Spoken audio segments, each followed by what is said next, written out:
Il demanda à Camille Laurent d'aller chercher une bassine d'eau à l'intérieur, puis il y versa toutes les crevettes de rivière qui se trouvaient dans le panier. Les crevettes de rivière avaient un avantage considérable. Elles étaient extrêmement faciles à préparer, ne nécessitant presque aucune manipulation. On pouvait les jeter directement dans la poêle pour les faire sauter. Ce n'était pas comme le poisson, qu'il fallait d'abord écailler et éviscérer. Ces crevettes, si petites, n'avaient probablement pas grand-chose à l'intérieur de toute façon. Bien sûr, à ce moment-là, il était impensable de les mettre directement dans la poêle. La bassine d'eau contenait non seulement pas mal de sable et de boue, mais aussi beaucoup d'algues cassées. Il fallait impérativement les retirer. Alexandre Dubois n'avait aucun intérêt pour cette tâche minutieuse de trier les algues et les débris. Il la confia sans hésiter aux 3 jeunes femmes, Camille Laurent, Léa Martin et Sophie Bernard, tandis qu'il se levait pour s'installer dans le pavillon. Philippe Mercier lui versa une tasse de thé et dit en souriant : « Tu nous montreras tes talents culinaires tout à l'heure ? On a acheté pas mal de bonnes choses, de l'agneau, du bœuf, du porc, du poulet, du poisson, du canard, de tout. Et ce sont des animaux élevés par les villageois ici même, c'est infiniment meilleur que la viande d'élevage industriel. » Alexandre Dubois secoua la tête. « Je m'occuperai des crevettes de rivière, mais pour le reste de la cuisine, c'est toi qui t'y colle. Je suis l'invité, après tout. » Philippe Mercier éclata de rire et n'ajouta rien. En fait, cuisiner n'était pas une tâche difficile pour Alexandre Dubois. En ce moment, il était de bonne humeur et n'aurait pas détesté montrer un peu ses compétences.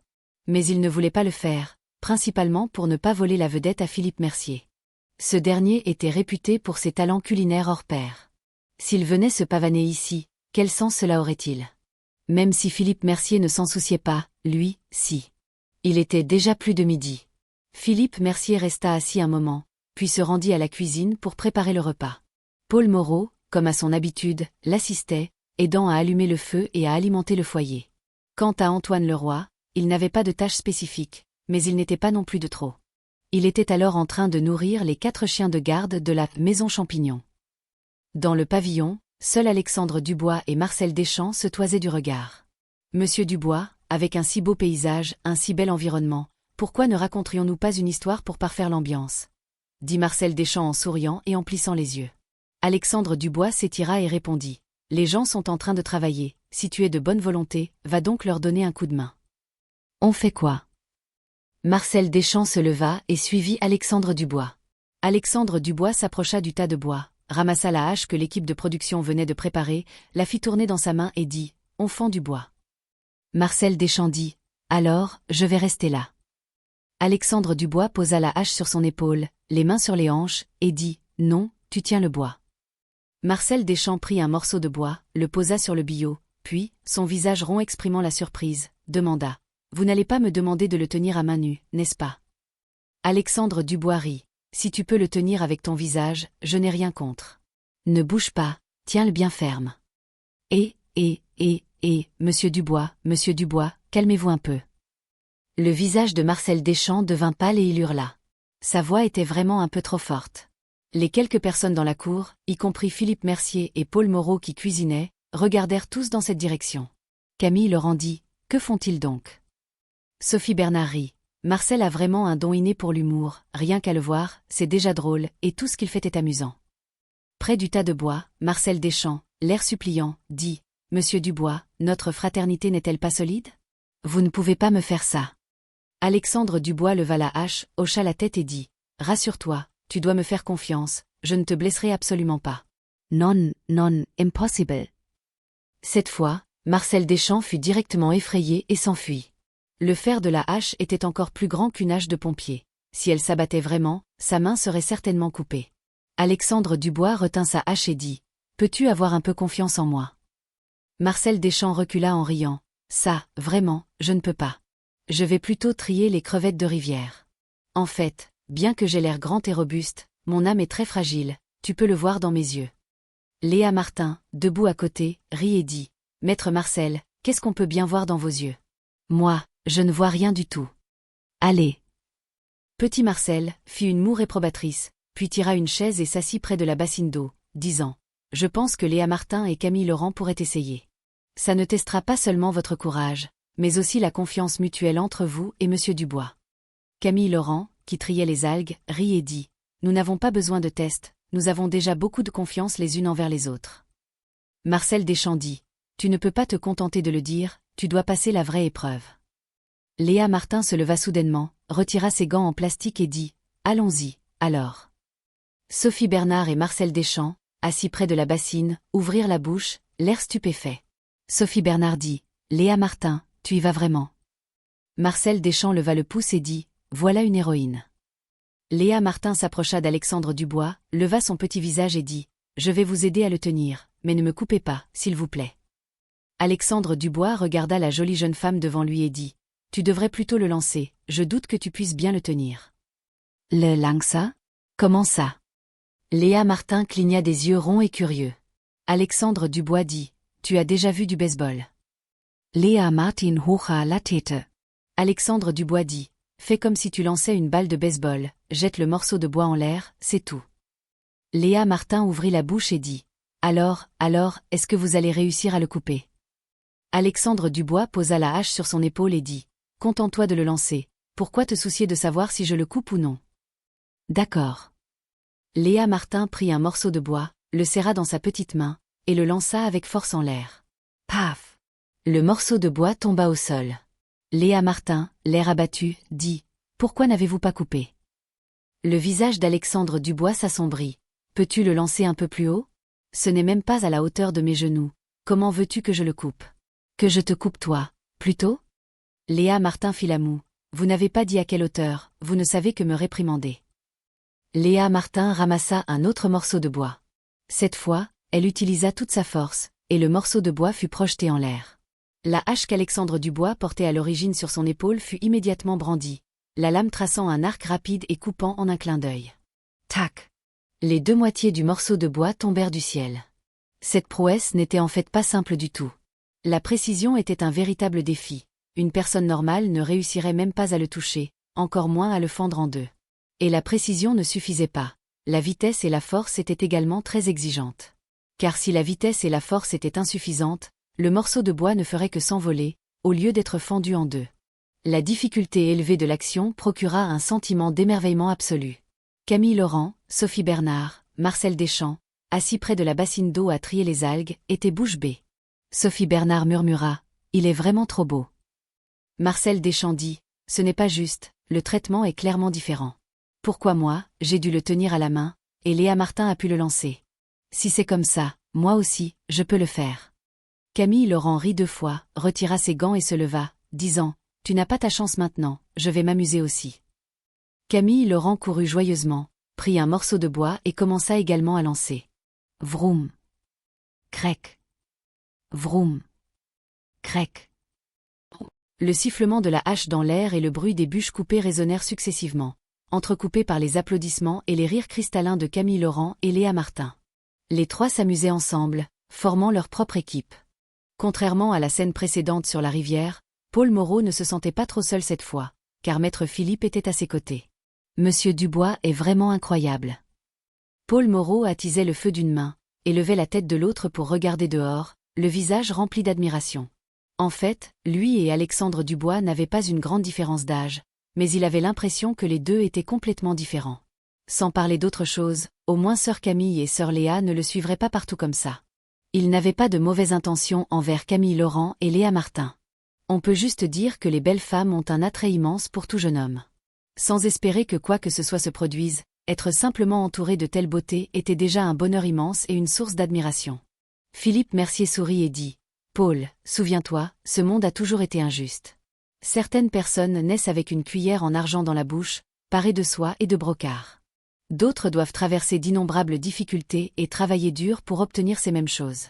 Il y a beaucoup de choses que nous ne pouvons pas changer, mais nous ne devons pas nous plaindre du ciel ou de la terre, et encore moins nous sous-estimer. Alexandre Dubois est certes un génie, mais toi aussi, tu n'es pas en reste.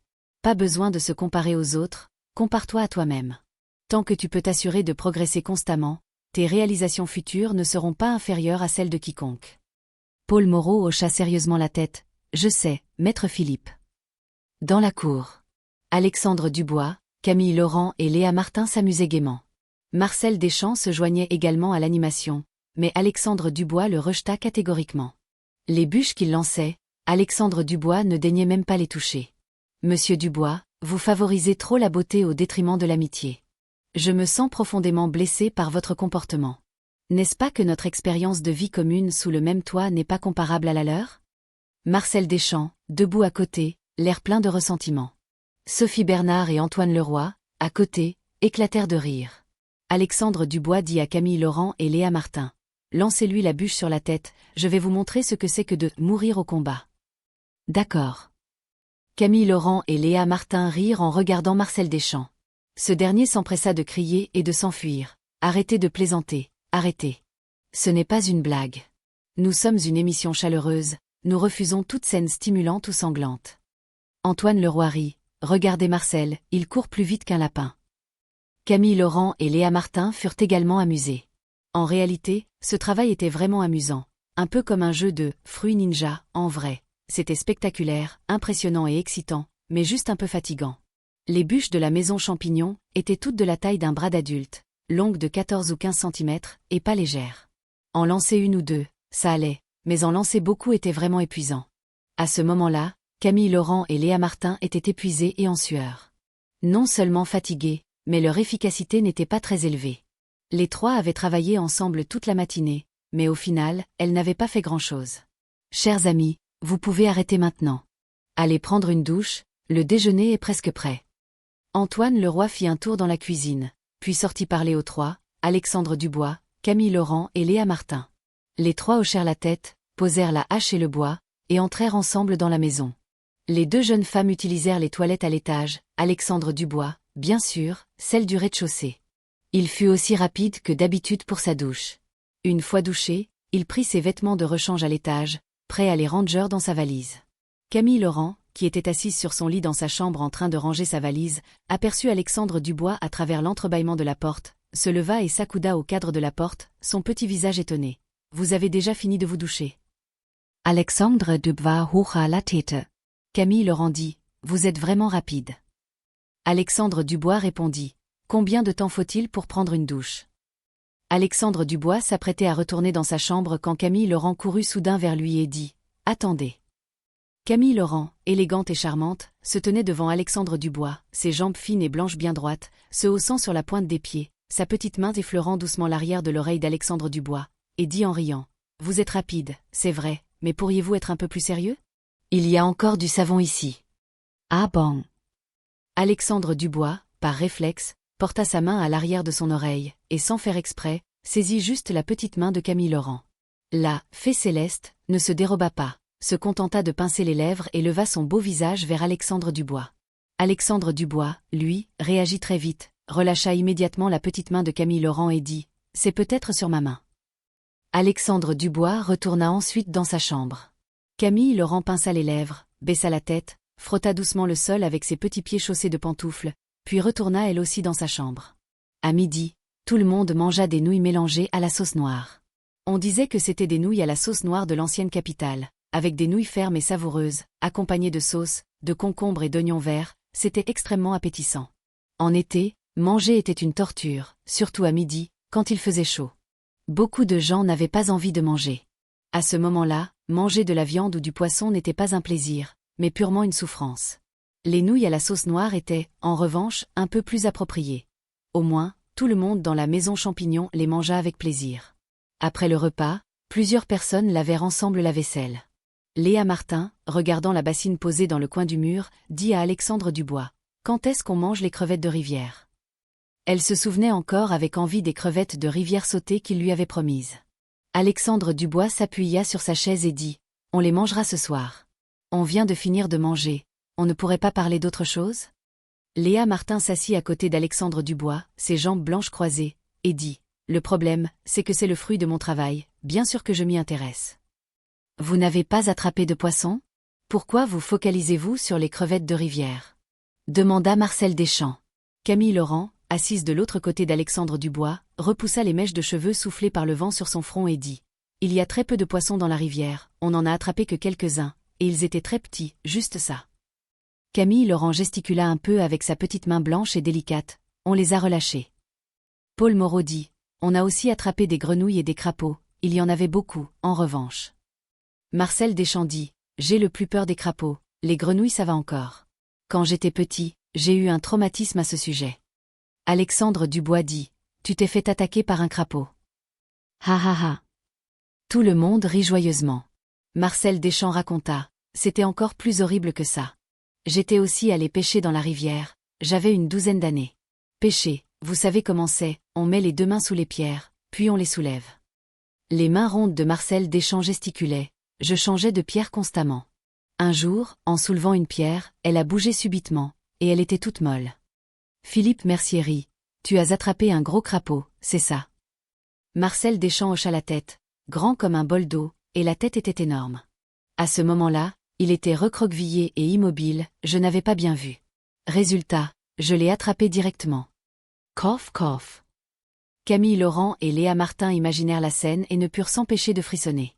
Leur corps svelte et délicat se blottirent instinctivement contre Alexandre Dubois. Marcel Deschamps rit, ça, c'est ce qu'on appelle un traumatisme d'enfance. Depuis, je n'ai pas osé pêcher pendant très longtemps. Vous ne pouvez pas imaginer à quel point j'étais dégoûté quand j'ai attrapé ce gros crapaud paresseux. Philippe Mercier dit, en fait, ce que tu as vécu n'était pas si grave. Moi, quand j'étais petit, j'ai vécu quelque chose d'encore plus terrible. Sophie Bernard dit, c'était aussi un crapaud ? Philippe Mercier secoua la tête, plus effrayant qu'un crapaud. Mais ce n'était pas moi, c'était un de mes petits camarades. À l'époque, c'était aussi à la campagne. Aujourd'hui, les enfants ne jouent probablement plus à ça. À notre époque, il y avait peu de jouets, pas de téléphone, pas d'ordinateur, et la télévision était très rare. Alors descendre à la rivière pêcher, monter aux arbres attraper des oiseaux était considéré comme des divertissements essentiels. Ce petit camarade à moi a eu un traumatisme d'enfance à cause d'avoir attrapé un oiseau. Je me souviens très bien, ce jour-là, le ciel était encore couvert. Nous avons découvert un nid d'oiseau, puis mon petit camarade est monté à l'arbre pour l'attraper. Mais cette fois, la chance n'était pas de son côté, il a directement sorti un serpent du nid d'oiseau. Ah! Oh mon Dieu, ça ne fait pas mourir de peur ? C'est vraiment encore plus horrible que l'histoire de Marcel. Philippe Mercier dit, n'en parlons pas, même nous, debout au pied de l'arbre, on a eu peur. Heureusement, le serpent n'était pas venimeux et n'a mordu personne.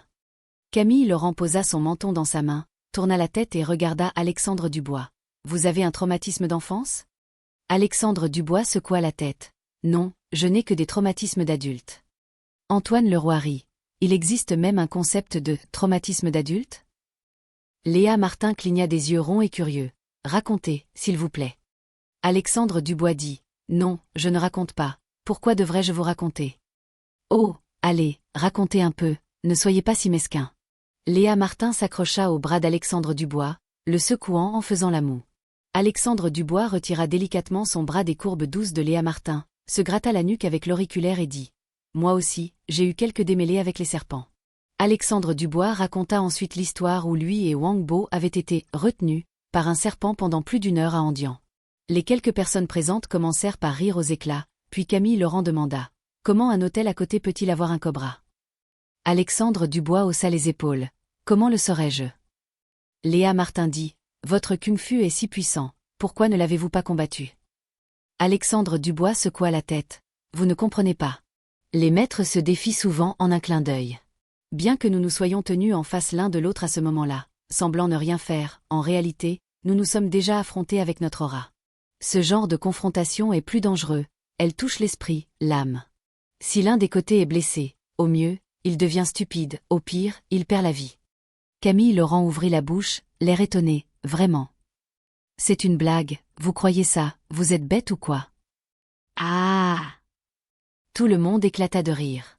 Camille Laurent, à la fois en colère et riant, frappa du pied, puis se leva et serra Alexandre Dubois par le cou par derrière, sans se soucier que ses courbes douces se déforment sur son dos. À midi, le village de l'Oncle-Herbe était encore plus silencieux, seules les cigales chantaient sans relâche. En réalité, le meilleur à faire à cette heure était de faire une sieste. Mais cela, pour les habitants de la maison Champignon, était clairement un luxe.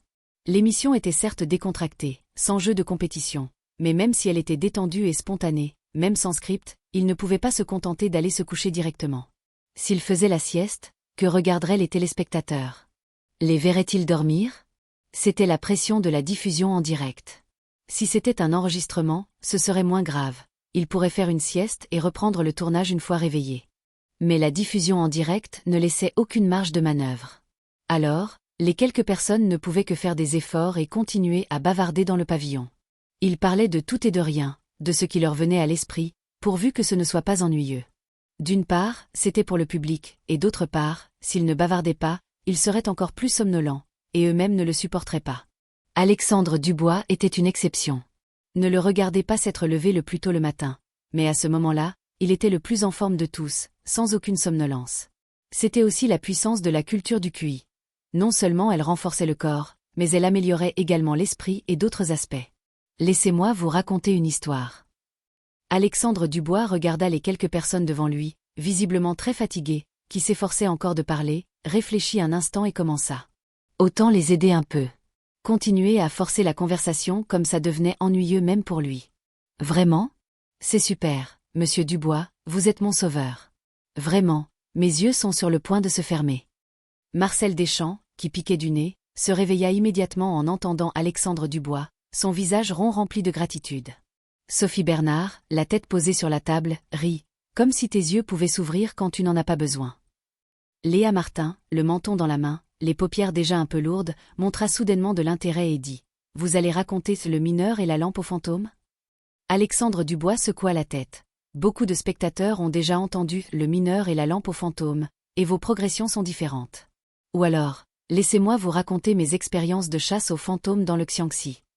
Le petit visage de Camille Laurent affichait une expression de confusion et elle demanda, l'air perdu. Quand avez-vous chassé des fantômes dans le Xiangxi?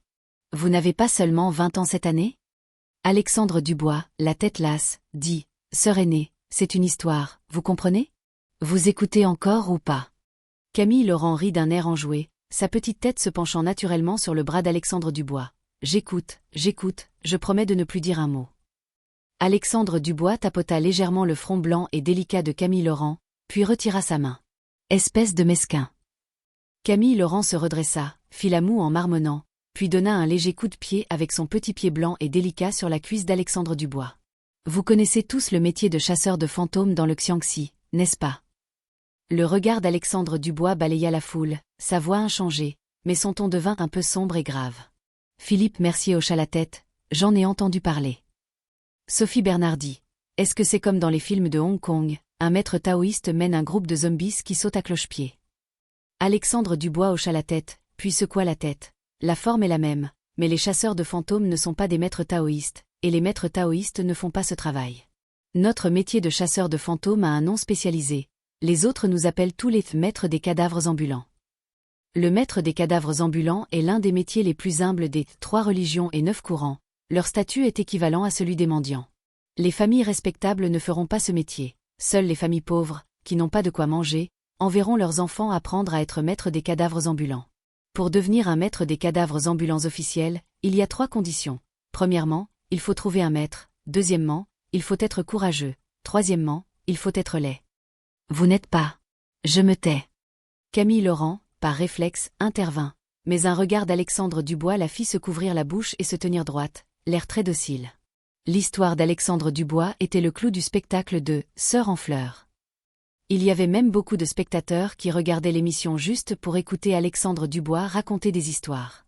Aujourd'hui, Alexandre Dubois avait aussi beaucoup de fans d'histoire, ou plutôt de fans de romans, c'était un groupe assez conséquent. À ce moment-là, en entendant Alexandre Dubois dire qu'il voulait raconter une histoire, les spectateurs du live-stream furent immédiatement fous de joie. Cependant, une fois qu'ils entendirent Alexandre Dubois dire qu'il voulait raconter une nouvelle histoire, les spectateurs devinrent immédiatement furieux. Alexandre Dubois, bon sang, tu n'as pas un peu de décence. Tu ne vas pas finir, c'est ça? Les 2 premiers trous ne sont même pas encore rebouchés, et tu en ouvres un 3e? Fils prodigue, tu veux faire mourir ton père de rage ou quoi? Bordel, la chasse aux fantômes dans le Xiangxi. Tu ne peux pas finir le mineur et la lampe aux fantômes d'abord, ça fait combien de temps, bon sang? Je ne peux que dire ce fils prodigue nous taquine délibérément. Moi, j'ai l'impression que je n'entendrai jamais la fin du mineur et la lampe aux fantômes de ma vie. Quand nos armées auront pacifié les plaines centrales, n'oubliez pas de brûler un peu d'encens et de papier-monnaie pour nos ancêtres. Tu peux être fantasque quand tu as du talent, mais bon sang, ton impulsivité va trop loin. Les spectateurs de la diffusion en direct réagirent très violemment. Les commentaires spammaient l'écran sans arrêt. Beaucoup de gens allèrent même jusqu'à menacer de se désabonner, de désinstaller Mango TV, et de ne plus jamais regarder la chaîne de télévision de Xiannian. Mais, la situation réelle était que le nombre de spectateurs de la diffusion en direct d'Alexandre Dubois n'avait pas diminué. Au contraire, il avait progressivement augmenté avec l'introduction de la nouvelle histoire. La loi du « Shen-Hng », ce que l'on rejette d'abord, on finit par l'adorer, se manifestait à ce moment-là de manière extrêmement subtile. Le personnel de l'équipe de production ne paniquait pas du tout, ils avaient tous de l'expérience. Auparavant, lorsqu'Alexandre Dubois avait voulu raconter « Mes années en tant que maître des cadavres ambulants », la réaction du public avait également été relativement virulente. Quel en fut le résultat? Aujourd'hui, les fans qui aimaient « Monsieur l'étrange » n'étaient pas moins nombreux que ceux qui aimaient « Le mineur et la lampe aux fantômes ». Le métier de maître des cadavres ambulants est un produit de son époque, et aussi une particularité chinoise. Les Chinois attachent de l'importance au retour aux sources. Après la mort, il faut absolument revenir dans sa ville natale, sinon on deviendra un fantôme errant. Et dans les temps anciens, les transports étaient extrêmement peu pratiques. Si quelqu'un mourait loin de chez lui, ramener le corps dans sa ville natale serait extrêmement compliqué, coûteux et laborieux. Où il y a de la demande, il y a de l'offre. Pour ces raisons, le métier de maître des cadavres ambulants est né. Le métier de maître des cadavres ambulants, plutôt que de parler de chasse aux fantômes, on devrait dire qu'il s'agit de porter les cadavres. Nous nettoyons les organes internes des corps, y mettons de la paille, puis effectuons des procédures pour empêcher la décomposition, après quoi nous transportons les corps sur les routes. La plupart du temps, nous choisissons de voyager la nuit. Parce que le transport des cadavres est une chose de mauvais augure, si on était vu pendant la journée, on serait inévitablement détesté. Certains individus agressifs nous battaient même. Pour être clair, le métier de maître des cadavres ambulants n'a rien de mystérieux, ce n'est rien de plus qu'un moyen de subsistance pour des gens misérables. Bien sûr, si vous voulez me demander si j'ai déjà rencontré des choses étranges, alors je ne vous mentirai pas, j'en ai en effet rencontré pas mal. La première fois que j'ai transporté un cadavre, c'était à 14 ans, j'accompagnais mon maître pour ma première livraison de ma vie. Le maître disait que les humains ont 3 lampes, respectivement au sommet de la tête et sur chaque épaule. La nuit, si quelqu'un vous tapote l'épaule, il ne faut absolument pas se retourner. Car dès que vous vous retournez, vous éteignez une lampe. Cette lampe, ce sont les 3 âmes parmi les 3 âmes et cet esprit. Une fois qu'il n'y a plus d'âme. La voix d'Alexandre Dubois résonna, grave et mélodieuse. Les autres dans le pavillon, dans des postures diverses, avaient tous en commun une expression très sincère, chacun concentré, sans la moindre trace de somnolence sur le visage. La salle de diffusion en direct était également très silencieuse à ce moment-là. Les spectateurs qui, auparavant, hurlaient de se désabonner, ou qui clamaient qu'Alexandre Dubois n'avait aucune décence, spammaient à nouveau les commentaires, écoutant avec plus d'attention et de sérieux que quiconque. Il était très clair que cette fosse, la chasse aux fantômes dans le Xiangxi, avait été creusée avec succès par Alexandre Dubois. Quant à savoir quand elle serait rebouchée, il faudrait probablement voir son humeur. Les histoires de fantômes, ces choses-là, se situent à mi-chemin entre le réel et le fictif, et doivent rester éloignées de la vie quotidienne. Car les gens ne peuvent trouver de la sympathie que dans les choses qu'ils connaissent, qu'ils comprennent. Si l'on plaçait les fantômes dans l'espace, le niveau d'horreur ne serait probablement pas comparable à celui des « aliens ». Alexandre Dubois parla des maîtres des cadavres ambulants et de ce genre de choses, qui sont également vraies. La région du Xiangxi a en effet eu ce métier, et il n'avait rien de mystérieux. On peut le comprendre comme un groupe de personnes spécialisées dans le transport des corps, ne différant en substance pas du secteur de la livraison express actuelle, si ce n'est que les marchandises livrées sont différentes. Quant aux rencontres avec des fantômes, des esprits renards, des belettes, etc., tout cela était purement inventé. L'après-midi était avancé, le soleil déclinait, et la lumière du soleil devenait beaucoup plus douce. Sur les nuages à l'horizon, une traînée de couleurs orangées apparaissait. L'histoire d'Alexandre Dubois prit fin ici. Les quelques personnes dans le pavillon étaient un peu déçues. En fait, elles n'avaient pas encore eu leur dose, mais elles n'osaient pas demander à Alexandre Dubois de raconter plus. Après tout, Alexandre Dubois avait parlé pendant plus de 2 heures, il devait être très fatigué, personne n'osait prendre la parole. Les personnes dans le pavillon n'osaient pas prendre la parole, mais les spectateurs de la diffusion en direct n'avaient aucune de ces considérations. L'écran, qui était auparavant propre, affichant uniquement l'image du direct, fut immédiatement submergé par une cascade de commentaires dès la fin de l'histoire d'Alexandre Dubois, comme une tempête de neige, couvrant instantanément tout l'écran de la diffusion. Oh mon Dieu, encore ce genre de farce? Fils prodigue, tu veux faire mourir ton père de rire ou quoi? Bon sang, je suis tombé dans le piège sans faire attention, et cette fois, il y a une nouvelle histoire à attendre. Père, puis-je vous appeler père? Pouvez-vous vous concentrer un peu, et en finir avec une histoire avant d'en commencer une autre? Vous ne faites que creuser des fosses sans arrêt, vous voulez nous empêcher de vivre ou quoi? Fan loyal devenu anti-fan, pas d'explication. On fait une collecte, moi, je donne 10 lames de rasoir. Ah, c'est quand même mieux d'être fan des chansons de Monsieur Dubois. Oui, pourquoi raconter des histoires?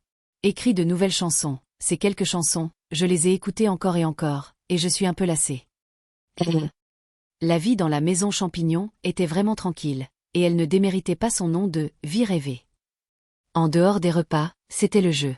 Parfois, quelques tâches ménagères pas trop lourdes s'intercalaient, et c'était tout le contenu de l'émission. Une vie de pacha comme celle-ci faisait vraiment rêver. À cet instant, après avoir écouté l'histoire, plusieurs personnes commencèrent à réfléchir au dîner. Camille Laurent et Léa Martin n'avaient pas d'exigence particulière pour le dîner, elles ne se souciaient que d'une chose. Alexandre Dubois allait-il faire sauter les crevettes de rivière pour elle? Vous avez promis de faire sauter les crevettes de rivière ce soir, ne revenez pas sur votre parole. C'est le fruit de nos efforts acharnés, chaque crevette contient nos efforts et notre sueur. Les deux jeunes femmes, chacune d'un côté, le harcelaient sans cesse, comme une litanie. Alexandre Dubois, au début, se contentait d'écouter sans répondre, puis il se boucha directement les oreilles. Les autres, à côté, éclatèrent de rire en voyant cela. Philippe Mercier rit. Regardez ces deux-là, elles forcent Alexandre Dubois, il va devenir fou. Antoine Leroy rit. C'est la première fois que je vois Camille Laurent et Léa Martin comme ça, elles sont adorables.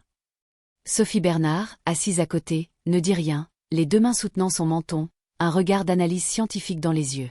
Elle avait à ce moment-là une sensation de « tout le monde est ivre, seul moi suis éveillée ». Parce que seule elle connaissait les tenants et aboutissants, et craignait de mieux comprendre les pensées de Camille Laurent et Léa Martin que les deux intéressées elles-mêmes. C'était un vaste sujet de savoir si l'amour était finalement désintéressé ou indulgent. Auparavant, elle penchait plutôt pour l'indulgence, car les faits l'emportent sur la rhétorique. Je ne pose qu'une question, s'il vous plaît, quels efforts avez-vous fait, quel travail acharné? Alexandre Dubois regarda, impuissant, les deux jeunes femmes à ses côtés. Camille Laurent semblait très mécontente d'Alexandre Dubois, fronça les sourcils et dit « Pourquoi est-ce que vos paroles me déplaisent tant? Vous voulez nier mes efforts? Ce sont nos efforts. » Léa Martin, debout à côté, corrigea, puis ajouta « Nous sommes des membres importants de l'équipe de pêche aux crevettes, d'accord? Sans nous, qui n'avons pas peur des difficultés, de la saleté ou de la fatigue à patauger dans l'eau, pensez-vous que vous auriez pu attraper autant de crevettes de rivière? » Oui. Alexandre Dubois n'hésita pas un instant, hochant la tête sérieusement et sincèrement. Sans vous, j'aurais aussi pu. D'ailleurs, je ne trouve vraiment rien de plus facile et simple que de remuer l'eau. J'aurais pu emmener les chiens, par exemple les 4 là-bas, comment s'appellent-ils déjà? Ils ont des noms? Antoine Leroy retint son rire, ils s'appellent marmite, bol, casserole, bassine. Ah! Alexandre Dubois hocha la tête, puis fronça les sourcils. Qui a donné ces noms abominables? Ha ha ha! Sophie Bernard, à côté, ne fit finalement plus d'analyse scientifique et éclata de rire, la tête penchée sur la table. Camille Laurent pinça le bras d'Alexandre Dubois, lui rappelant « Ce sont des noms que maître Philippe a recueillis sur Internet avec les internautes. Il ne vous les a pas présentés hier quand vous êtes arrivés ?» Alexandre Dubois dit « Ah bon? Je me souviens que maître Antoine ne m'a présenté que vous deux à mon arrivée. » Camille Laurent inclina la tête, son beau visage blanc et délicat, l'air perdu et adorable, réfléchit un instant puis dit « Non, pourquoi est-ce que j'ai l'impression que vos paroles sont une insulte? Vous nous comparez à des chiens ?» Alexandre Dubois secoua la tête. « Vous leur faites du tort en disant ça. Dans mon cœur, vous deux êtes bien plus importantes que les chiens. » Ça va, ça va. Camille Laurent hocha la tête de satisfaction, un doux sourire apparut sur son beau visage. Léa Martin se tint le front, son beau visage plein d'impuissance, et dit à Camille Laurent, « Sœur aînée, qu'y a-t-il de si glorieux à être plus importante que les chiens? Ce n'est pas une comparaison avec des chiens, ça? Pft. Ha ha ha ha ha. Ah, non, je vais mourir de rire, j'ai mal au ventre à force de rire, ah. » À ce moment-là, non seulement Sophie Bernard, mais aussi Antoine Leroy, Philippe Mercier, Marcel Deschamps et Paul Moreau éclatèrent de rire.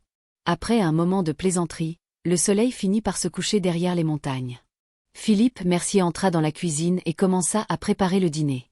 Alexandre Dubois, Camille Laurent et Léa Martin le suivirent également. Alexandre Dubois était là pour faire sauter les crevettes de rivière. Quant aux deux autres, elles dirent qu'elles étaient là pour le surveiller, pour s'assurer qu'il les cuisinait bien et qu'il ne paraisse pas. Mais en réalité, ce qui se passait, les autres le comprenaient aussi très bien dans leur cœur. Pensée Y. Même Paul Moreau l'avait remarqué. Comment ces vieux renards auraient-ils pu ne pas le voir? Depuis l'arrivée d'Alexandre Dubois, Camille Laurent et Léa Martin semblaient toujours le suivre de près. Sauf pour dormir ou aller aux toilettes, il était rare de ne pas les voir ensemble. Ce fourneau a l'air si ancien. Maintenant, à la campagne, peu de gens utilisent encore ce genre de fourneau, n'est-ce pas? Camille Laurent, ses jambes blanches croisées, s'accroupit près du fourneau, observant curieusement et parlant. Le fourneau de la maison Champignon était un fourneau à bois de campagne. On allume le feu à l'intérieur, et au-dessus, on fait bouillir de l'eau, on fait sauter des légumes, on cuit du riz. C'était en fait très peu pratique. Pour préparer un même repas, utiliser ce type de fourneau et une cuisinière à gaz donnait une sensation complètement différente. Philippe Mercier, lors des 2 saisons précédentes, avait toujours suggéré à l'équipe de production d'installer une cuisinière à gaz. Mais malheureusement, l'équipe de production n'avait jamais été d'accord. Bien sûr, tout a ses avantages et ses inconvénients. Ce type de fourneau avait aussi des avantages. La chaleur était uniforme, et le feu de bois était plus doux que le gaz, ce qui donnait un meilleur goût au plat. Si, il y en a encore. La grand-mère de sœur Sophie a toujours ce genre de fourneau à bois. Beaucoup de maisons à la campagne en ont, vous n'en avez juste pas vu. Léa Martin s'accroupit de l'autre côté, les yeux baissés, répliquant un instant à Camille Laurent, puis levant la tête, elle dit gentiment en souriant à Alexandre Dubois, « Je vais vous aider à allumer le feu. Quand ma grand-mère cuisinait quand j'étais petite, j'aidais souvent à allumer le feu. » Alexandre Dubois hocha la tête. Léa Martin sourit doucement, prit du bois et le mit dans le foyer. Camille Laurent pinça les lèvres, son beau visage affichant du mécontentement. Elle regrettait de ne pas pouvoir fourrer Léa Martin dans le foyer comme du bois. « Pourquoi as-tu interrompu ma conversation? Je ne parlais pas avec toi. Espèce de vantarde. Et puis, savoir allumer le feu, qu'y a-t-il de si extraordinaire? Ce n'est qu'allumer le feu, tout le monde sait faire ça. » Pensant ainsi, Camille Laurent prit également une bûche et la mit dans le foyer. Les 2 jeunes femmes semblaient se défier. Si l'une mettait une bûche, l'autre devait absolument en mettre une, sans céder un pouce. Mais le foyer était limité, ce n'était pas un espace infini. En peu de temps, il fut rempli à ras-bord par les 2, qui rivalisaient. Quiconque s'y connaissait un peu savait qu'il ne fallait pas mettre trop de bois dans un fourneau à bois. Car si l'on mettait trop de bois en peu de temps, l'intérieur manquerait d'air et le feu ne prendrait pas. C'était exactement la situation. Alexandre Dubois versa de l'huile dans la poêle, mais attendit longtemps sans que le feu ne prenne. Il se pencha pour vérifier, et c'est alors qu'il découvrit le problème. Alexandre Dubois regarda les 2 jeunes femmes, l'air impuissante. À ce moment-là, elles tenaient encore du bois dans leurs mains, prêtes à en ajouter à tout moment. « Qu'est-ce que vous faites? Le feu ne prend pas. Comment voulez-vous que je cuisine? » Camille Laurent, un peu vexé, dit « Mais on en a déjà mis beaucoup, il n'y a plus de place. » Alexandre Dubois pinça les lèvres, s'accroupit, et tout en retirant le bois qu'elles avaient fourré, dit « C'est parce que vous vous êtes dépêché de le remplir comme ça que le feu ne prend pas. » Camille Laurent secoua la bûche dans sa main et dit à Léa Martin « C'est de ta faute, tu n'arrêtais pas d'en mettre. » Léa Martin la regarda fixement. « C'est moi seule qui en ai mis. »« Mais tu n'as pas dit que tu étais douée pour allumer le feu? Si tu es douée, tu ne sais pas qu'il ne faut pas mettre trop de bois? Moi, je n'ai aucun problème, mais le problème, c'est que tu as interféré. » C'est toi qui as interféré, moi, j'aidais. Alexandre Dubois se pencha pour ranger le foyer, tandis que les 2 jeunes femmes se disputaient sans cesse, l'une répliquant à l'autre. Philippe Mercier, qui coupait de la viande de l'autre côté, ne put s'empêcher de rire et dit à Antoine Leroy, « On dirait une dispute de jeunes mariés. » Antoine Leroy rit, « Ça, il faudrait plutôt appeler ça le tiers à raison. » Mais c'est vraiment animé. Le temps, c'est ça, il faut beaucoup de monde, c'est avec des gens qu'on appelle ça du temps, et c'est mieux quand c'est bruyant et animé. La mère Antoine se lamentait souvent. Faire sauter les crevettes de rivière était très simple. Une fois l'huile chaude, on ajoutait le gingembre, l'ail et le piment pour les faire revenir jusqu'à ce qu'ils soient parfumés. Puis on versait les crevettes de rivière et on les faisait sauter jusqu'à ce qu'elles prennent une couleur rose vif. Enfin, on ajoutait de l'oignon, du sel et du poivre en poudre pour assaisonner, on mélangeait bien, et on pouvait les retirer du feu. Le processus entier ne prenait que 5 à 6 minutes. Ce plat ne pouvait pas être cuit trop longtemps, sinon les crevettes deviendraient dures, perdraient leur croquant, seraient difficiles à mâcher et ne seraient pas bonnes. En l'absence d'interférence de Camille Laurent et Léa Martin, Alexandre Dubois acheva rapidement de faire sauter les crevettes de rivière. Un grand bol plein, d'un rouge éclatant, rien qu'à le voir, l'eau venait à la bouche. Bien sûr, l'odeur était encore meilleure. Camille Laurent et Léa Martin, à ce moment-là, ressemblaient exactement aux 4 frères marmites, bol, casserole, bassine à l'extérieur, se tenant près du fourneau, fixant le grand bol sur le feu, l'air prêt à grignoter à tout moment. Elles sont si mignonnes et rouges. Camille Laurent tendit son doigt fin et délicat, tapota une crevette de rivière, puis, discrètement, porta le bout de son doigt à sa bouche. Léa Martin tourna la tête pour jeter un coup d'œil à Alexandre Dubois qui se lavait les mains, et dit à voix basse, « Et si nous en prenions une chacune, sans la casser, bien sûr ?» Camille Laurent acquiesça sans hésiter. À cet instant, la distance et la résistance entre les deux avaient complètement disparu. Les deux jeunes femmes prirent chacune une crevette de rivière, la mirent dans leur bouche, puis leurs beaux visages affichèrent une expression de satisfaction. « Délicieux. Chacune en prend une de plus. » Hum. Les deux petites têtes se rapprochèrent, leurs petites bouches mastiquant sans arrêt. Antoine Leroy, debout à côté, ne put s'empêcher de rire et dit à Philippe Mercier, « Regardez nos deux gourmandes, comme elles sont adorables. » Philippe Mercier se tourna vers la caméra et dit en riant, « C'est pourquoi je dis que les hommes doivent apprendre à cuisiner avec diligence. Car la cuisine est un atout important pour résoudre les conflits familiaux. Pourquoi M. Dubois a-t-il 5 épouses et vit-il toujours si heureux? Je suppose que c'est aussi grâce à ses talents culinaires. » Antoine Leroy se couvrit la bouche et éclata de rire, riant à en trembler des épaules, puis pinça Philippe Mercier. « Peux-tu arrêter de dire n'importe quoi? Et si d'autres personnes te prenaient au mot et que ça ne marchait pas, ils viendraient te chercher des noises. » Philippe Mercier haussa les épaules. « Même si on vient me chercher des noises, je dois le dire. C'est vraiment très logique. Bien sûr, il y a une condition préalable, c'est que tu sois beau, et que tu aies un talent exceptionnel. » Paul Moreau, debout à côté, dit honnêtement, « Si on est déjà beau et qu'on a un talent exceptionnel, ça ne fait rien si on ne sait pas cuisiner, n'est-ce pas? » Antoine Leroy rit de nouveau aux éclats, levant le pouce vers Paul Moreau. Philippe Mercier dit en riant, « Petit morveux, tu me déranges ou quoi? » Paul Moreau sourit timidement, baissa la tête et continua à être l'assistant. Les deux jeunes gourmandes finirent par être surprises en flagrant délit par Alexandre Dubois, et le prix à payer fut une petite tape sur le front pour chacune. Cependant, les deux jeunes femmes ne s'en souciaient pas, elles suivaient Alexandre Dubois, bavardant sur leur contribution. De plus, elles se disputaient pour continuer à pêcher des crevettes de rivière. En fait, nous ne sommes pas allés très loin. La rivière est si longue, je suppose qu'il y a encore beaucoup de crevettes de rivière à l'intérieur. Oui, aujourd'hui, nous n'avons pas eu assez d'expérience et nous en avons déjà attrapé autant. Demain, nous y retournerons, nous en attraperons certainement encore plus. Alexandre Dubois ne prêta pas attention aux deux jeunes femmes. En fait, Alexandre Dubois n'avait pas d'intérêt particulier pour manger des crevettes, il n'avait même pas d'intérêt particulier pour manger en général. Aimer cuisiner ne signifiait pas aimer manger. S'il était allé pêcher des crevettes de rivière, c'était en grande partie pour profiter du processus. Le dîner était principalement composé de plats épicés du Sichuan, tofu mapo, poisson bouilli, bacon, poulet épicé, boudin de canard, la table était pleine de piments rouges frais. Sans parler d'autre chose, rien qu'à regarder, c'était déjà très agréable à l'œil. Philippe Mercier était originaire du Jiangxi, et les gens du Jiangxi savaient très bien manger épicé. C'était peut-être dû au climat, les habitants de cette région du centre de la Chine avaient un amour particulier pour le piquant. Comme il aimait manger épicé, Philippe Mercier avait étudié en profondeur la cuisine du Sichuan, et ses compétences étaient vraiment louables. Le niveau de sa cuisine était élevé.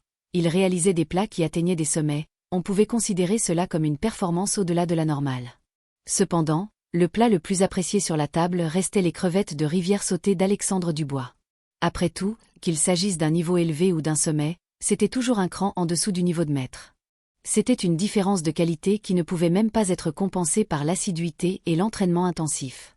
Parmi les personnes présentes, seul Marcel Deschamps avait déjà goûté la cuisine d'Alexandre Dubois, il n'était donc pas surpris et se contentait de manger comme un fou. Selon son expérience précédente, la nourriture préparée par Alexandre Dubois était généralement insuffisante. C'était aussi le cas lors du tournage de « Jeunesse en fleurs ». Chaque fois qu'Alexandre Dubois préparait de la nourriture, elle était toujours dévorée par la foule. Les autres, eux, goûtaient pour la première fois la cuisine d'Alexandre Dubois. Philippe Mercier, après avoir mangé une crevette de rivière, leva le pouce vers Alexandre Dubois.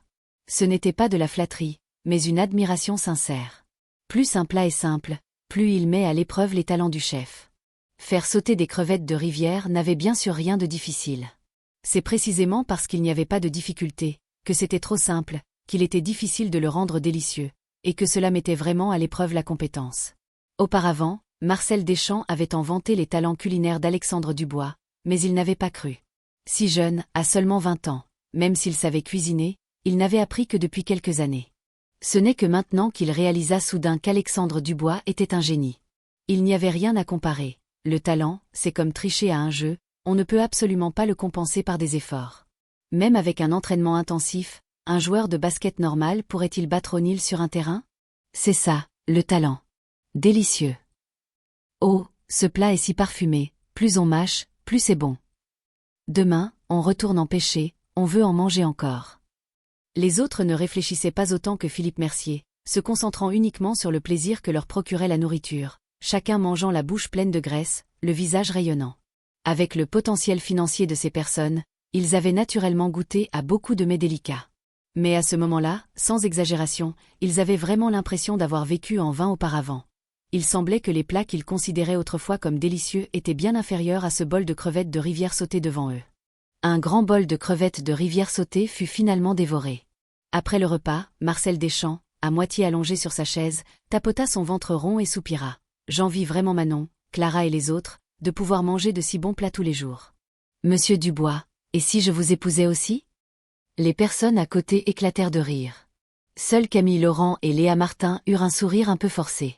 Il y avait aussi Sophie Bernard, dont l'esprit de recherche scientifique se manifesta à nouveau, son regard observant discrètement Camille Laurent et Léa Martin.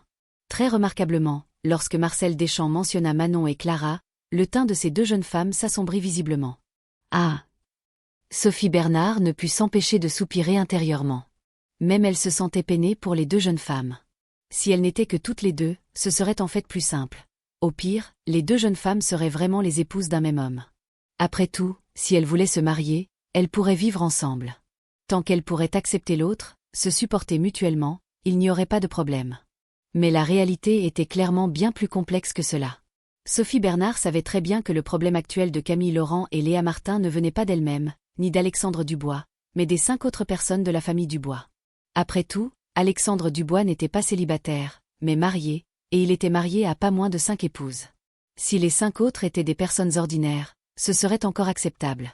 Camille Laurent et Léa Martin pourraient alors compter sur leur beauté, leur silhouette et leur statut de célébrité pour tenter leur chance. Mais le problème était que ces 5 personnes n'étaient pas non plus des personnes ordinaires.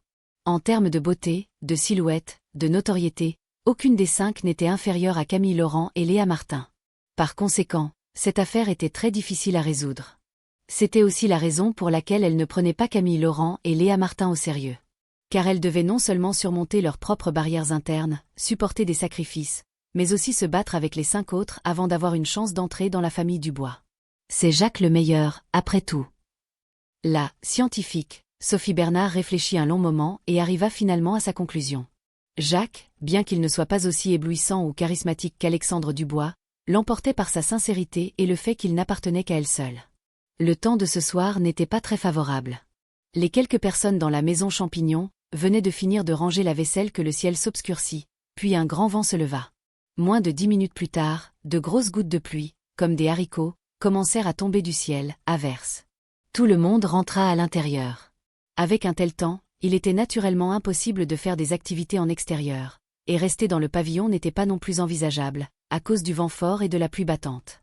Alexandre Dubois, une main sur la hanche, l'autre appuyée sur le cadre de la porte, se tenait à l'entrée, le regard lointain. Il observait l'averse battante, les feuilles vertes qui tremblaient sous le vent fort, et la vapeur d'eau qui s'élevait entre les montagnes et les forêts. En fait, un jour de pluie pouvait aussi être considéré comme un beau paysage. Le beau temps n'était pas seulement synonyme de soleil éclatant. Tout comme la vie, pleine de douceur, d'amertume, de piquant, c'est cela qui en fait la poésie. Qu'est-ce que vous regardez? Camille Laurent, on ne savait quand, était arrivé derrière Alexandre Dubois, sa petite main agrippée à son habit, se cachant derrière lui, sa petite tête sortant pour regarder autour. Alexandre Dubois se tourna un peu vers Camille Laurent. Ce n'est que de la pluie, ce ne sont pas des couteaux qui tombent, pourquoi cette expression sur ton visage? La petite main de Camille Laurent pinça la taille d'Alexandre Dubois, et elle fit la moue. C'est la pluie qui fouette, c'est désagréable d'être mouillé. Ne restez pas là non plus, et si vous preniez froid? Camille Laurent dit cela, puis ferma la porte de la pièce et tira Alexandre Dubois vers la table carrée à côté. Les autres étaient également assis autour de la table carrée à ce moment-là. Dehors, le vent et la pluie faisaient rage, à l'intérieur, les lumières étaient vives. Chacun se prépara une tasse de thé, ce qui était aussi un plaisir rare. On joue à un jeu, proposa Antoine Leroy. Durant les 2 saisons précédentes de l'émission, il avait toujours été l'animateur. Ce n'était pas forcément dû au script, mais à sa personnalité. Il savait se soucier des autres et saluer les gens. Les autres, bien sûr, acquiescèrent. Léa Martin se frotta les yeux. On joue à quoi? Antoine Leroy réfléchit un instant. Action ou vérité? On fait pierre-feuille-ciseaux, le gagnant final interroge le perdant final. D'accord, allons-y, enfin un domaine où je suis bon. Marcel Deschamps dit en riant. Camille Laurent posa son menton dans sa main. Tu es bon en action ou vérité? Il y a des gens qui sont bons à ça? Marcel Deschamps dit. Je suis bon à pierre-feuille-ciseaux. Sophie Bernard, un peu vexée, dit. Eh bien, désolée, mais je suis la reine du jeu de à piquant, et ma spécialité, c'est aussi pierre-feuille-ciseaux. Marcel Deschamps rit. Sœur Sophie, ne faites pas ça. L'émission à piquant a des taux d'audience extrêmement élevés, nous l'avons tous regardé, vous n'avez pas besoin de me manger. Ha. Antoine Leroy rit. Voilà nos deux experts en pierre-feuille-ciseaux, la scène est prête pour vous. Vous pouvez directement faire un duel maintenant. Allez, tout le monde, préparez-vous. Pierre, feuille, ciseaux. Plusieurs personnes crièrent ensemble, tendant leurs mains simultanément. Pft. Ha. Ah, je vais mourir de rire. Tout le groupe éclata de rire. Marcel Deschamps et Sophie Bernard, les deux qui se prétendaient experts, étaient abasourdis. En une seule fois, les deux experts avaient été éliminés ensemble. Il faut dire que c'était une coïncidence étonnante. Alexandre Dubois, Camille Laurent, Léa Martin, Antoine Leroy, Philippe Mercier, Paul Moreau avaient tous fait feuille, et Marcel Deschamps et Sophie Bernard avaient fait pierre. Les deux experts n'avaient même pas eu le temps de faire quoi que ce soit, qu'ils avaient été éliminés rapidement. Sophie Bernard dit, non, ce n'est pas juste, cette situation n'est pas normale, ce ne peut pas être une telle coïncidence. Marcel Deschamps, le visage rond et froncé, dit, qu'est-ce que c'est que cette situation? Vous vous êtes mis d'accord avant? On ne joue pas comme ça. Sœur Sophie, on nous a ciblés, ils ont peur de nous, c'est pour ça qu'ils nous ont ciblés. Philippe Mercier rit, nous n'avons rien d'autre à faire que de vous cibler, vous deux? Tout le monde était là tout à l'heure, comment aurions-nous pu tricher? Camille Laurent, assise à côté d'Alexandre Dubois, le menton dans la main, rit également. Oui, vous étiez là tout le temps, nous n'avons pas eu l'occasion de chuchoter, il n'y avait aucun moyen de tricher. Mais. Antoine Leroy agita la main, pas de mais. Vous deux, les experts, allez vous reposer un instant, nous continuons. Les autres continuèrent à jouer. Les fois suivantes, Philippe Mercier remporta la victoire. Entre Marcel Deschamps et Sophie Bernard, il fallait encore décider qui était le perdant. Finalement, après 3 fois consécutives le même type de geste, ce fut le petit Marcel qui eut un peu moins de chance. Maître Philippe, nous nous connaissons depuis tant d'années, je connais votre intégrité, vous ne me rendrez sûrement pas la tâche difficile, n'est-ce pas? Sophie Bernard, après avoir perdu, se tourna immédiatement vers Philippe Mercier. Léa Martin rit, sœur aînée, vous êtes vraiment pragmatique. Allez. Sophie Bernard lança un regard noir à Léa Martin, puis joignit les mains en prière devant Philippe Mercier. Philippe Mercier dit, tu choisis action ou vérité? Sophie Bernard dit, vérité, l'action est vraiment trop risquée.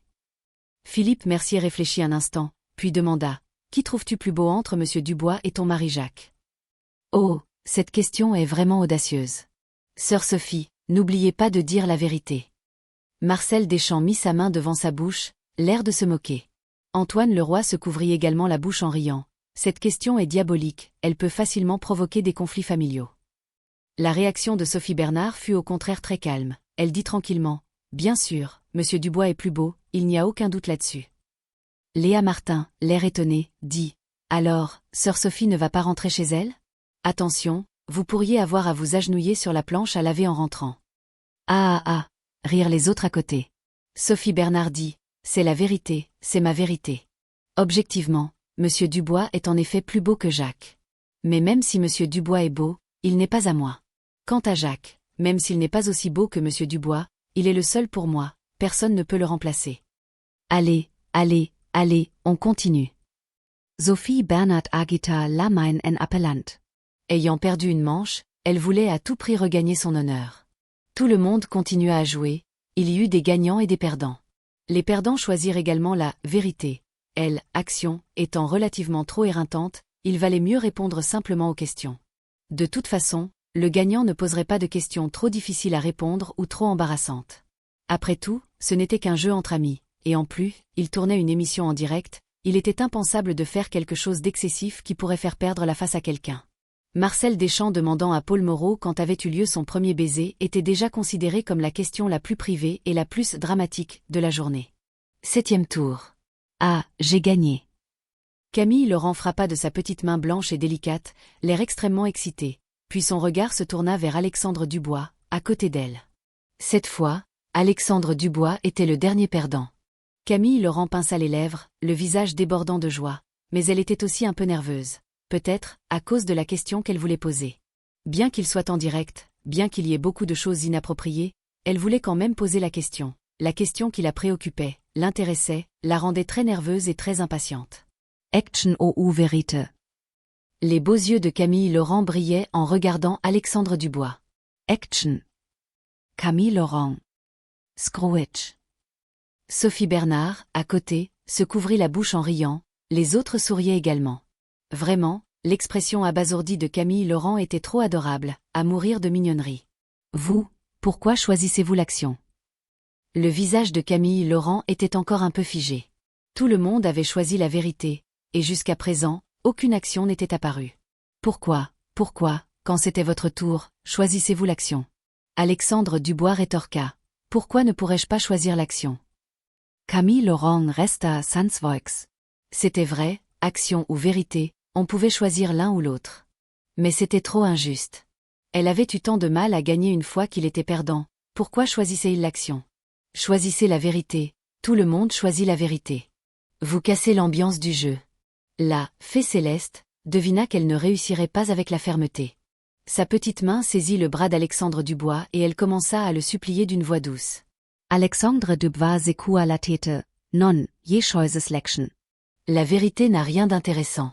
Dis vite, dis-moi ce que tu veux que je fasse. Alors, ne le regrettez pas. La fée Céleste fit la moue, l'air vexé. Alexandre Dubois dit sans y prêter attention. Qu'est-ce qu'il y a à regretter? Dis tes exigences. Camille Laurent pinça les lèvres et réfléchit, puis leva sa petite main blanche et délicate, montrant 3 doigts, mais très vite, les 5 doigts s'écartèrent et devinrent 5. Faites 30 pompes, non, 50. Pas de problème. Alexandre Dubois hocha la tête, puis s'apprêta à se lever. C'était trop simple pour lui, avec sa condition physique actuelle, sans parler de 50, même 500 n'aurait pas été un problème. Camille le rendit, impatiente. Ce n'est pas fini, je n'ai pas encore fini de parler. Alexandre Dubois dit. Tu n'as pas l'intention de me faire sortir pour faire ça, n'est-ce pas? Les coins de la bouche de Camille Laurent se courbèrent en une jolie ligne. Ça, non. Mais ce n'est pas si simple. C'est le prix à payer pour avoir choisi l'action. Was voulez porter assise. Alexandre Dubois regarda Camille Laurent. La fée Céleste n'était pas petite, mesurant plus d'1,70 m, mais sa silhouette était fine, blanche et délicate, elle ne devait pas peser plus de 50 kilos. Pas de problème. Alexandre Dubois se rendit dans l'espace vide à côté, posa ses mains au sol pour prendre la position de pompe. Camille Laurent, sans chaussures, pieds nus, s'approcha d'Alexandre Dubois. Vous êtes sûr que vous pouvez le faire? Si vous n'y arrivez pas, vous pouvez choisir d'abandonner. Alexandre Dubois ne leva pas la tête. Dépêche-toi, ne parle pas trop. La fée Céleste renifla fièrement, puis se pencha et s'assit d'un coup sur le dos d'Alexandre Dubois. Pft. Les bras d'Alexandre Dubois, qui le soutenaient, cédèrent soudainement, et il s'effondra directement au sol, allongé à plat ventre. Il avait l'air de porter non pas la fée Céleste sur son dos, mais une montagne entière. Ah! Antoine Leroy, Sophie Bernard et les autres éclatèrent de rire. Camille Laurent, à la fois riante et irritée, frappa l'épaule d'Alexandre Dubois. Vous êtes méchant, arrêtez de faire semblant, je ne suis pas si lourde. Alexandre Dubois cessa de plaisanter, se redressa et commença à faire des pompes. Même avec Camille Laurent assise sur son dos, cela ne lui posa aucune difficulté. Non seulement ses mouvements étaient parfaits, mais sa vitesse était également rapide. Les 50 pompes furent rapidement terminées. Après s'être levé, il ne halta même pas. Marcel Deschamps dit avec admiration. La condition physique de M. Dubois est vraiment exceptionnelle. Paul Moreau demanda. Et toi, Marcel, tu en ferais combien? Marcel Deschamps répondit en riant. Ça dépend de qui est assis sur mon dos. Si c'était aussi Camille, je pense que je pourrais en faire une dizaine. Non, je pourrais tenir une éternité. Antoine Leroy demanda. Et si c'était Paul qui était assis sur toi? En entendant cela, Marcel Deschamps jeta un œil à Paul Moreau, puis secoua sérieusement la tête. Je ne le laisserai jamais s'asseoir sur mon dos. Ah! Le groupe éclata de nouveau de rire. Le jeu se poursuivit. Par la suite, Alexandre Dubois ne perdit ni ne gagna, se contentant de rester les bras croisés. Les victoires et les défaites de ce soir se concentraient principalement sur Marcel Deschamps et Sophie Bernard. Ils gagnèrent beaucoup, mais perdirent tout autant. Au cours du jeu, Léa Martin perdit une fois, le gagnant étant Marcel Deschamps. Léa Martin choisit vérité. Marcel Deschamps demanda, si, en ce moment, j'étais célibataire, et que Monsieur Dubois était marié, et qu'on te demandait de choisir entre nous deux, choisirais-tu de m'épouser, ou de l'épouser lui? Le joli visage de Léa Martin affichait un sourire. Elle jeta un coup d'œil à Alexandre Dubois, puis à Marcel Deschamps, avant de se couvrir la bouche en riant. « Ah, je t'épouserai toi. »« Vraiment ?» demanda Marcel Deschamps, le visage rayonnant. « C'est faux. » Léa Martin s'appuya en riant sur le bras d'Alexandre Dubois. Le visage de Marcel Deschamps se décomposa instantanément, ses petits yeux remplis de reproches. « Non seulement tu me blesses, mais en plus tu me mens. Ne suis-je donc pas aussi beau qu'Alexandre Dubois? Pourquoi ne me choisis-tu pas? Pourquoi le choisir, lui? » Philippe Mercier intervint en riant. « Mais non, cette question n'a aucun sens.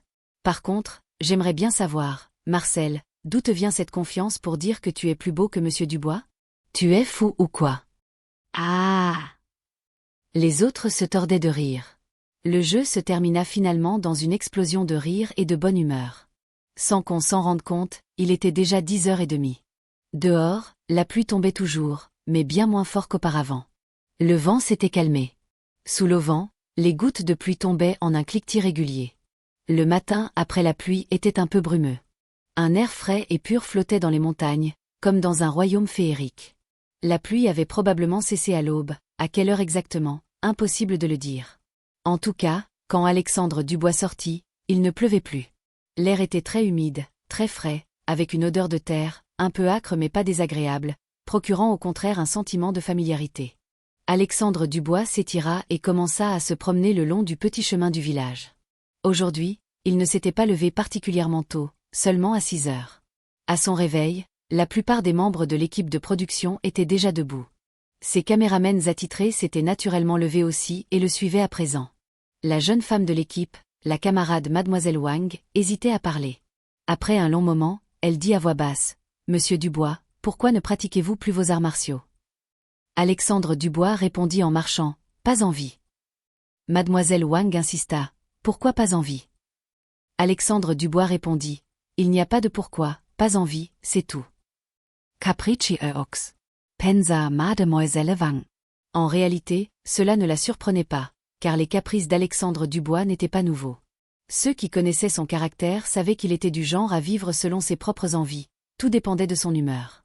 Bonne humeur, tout était facile.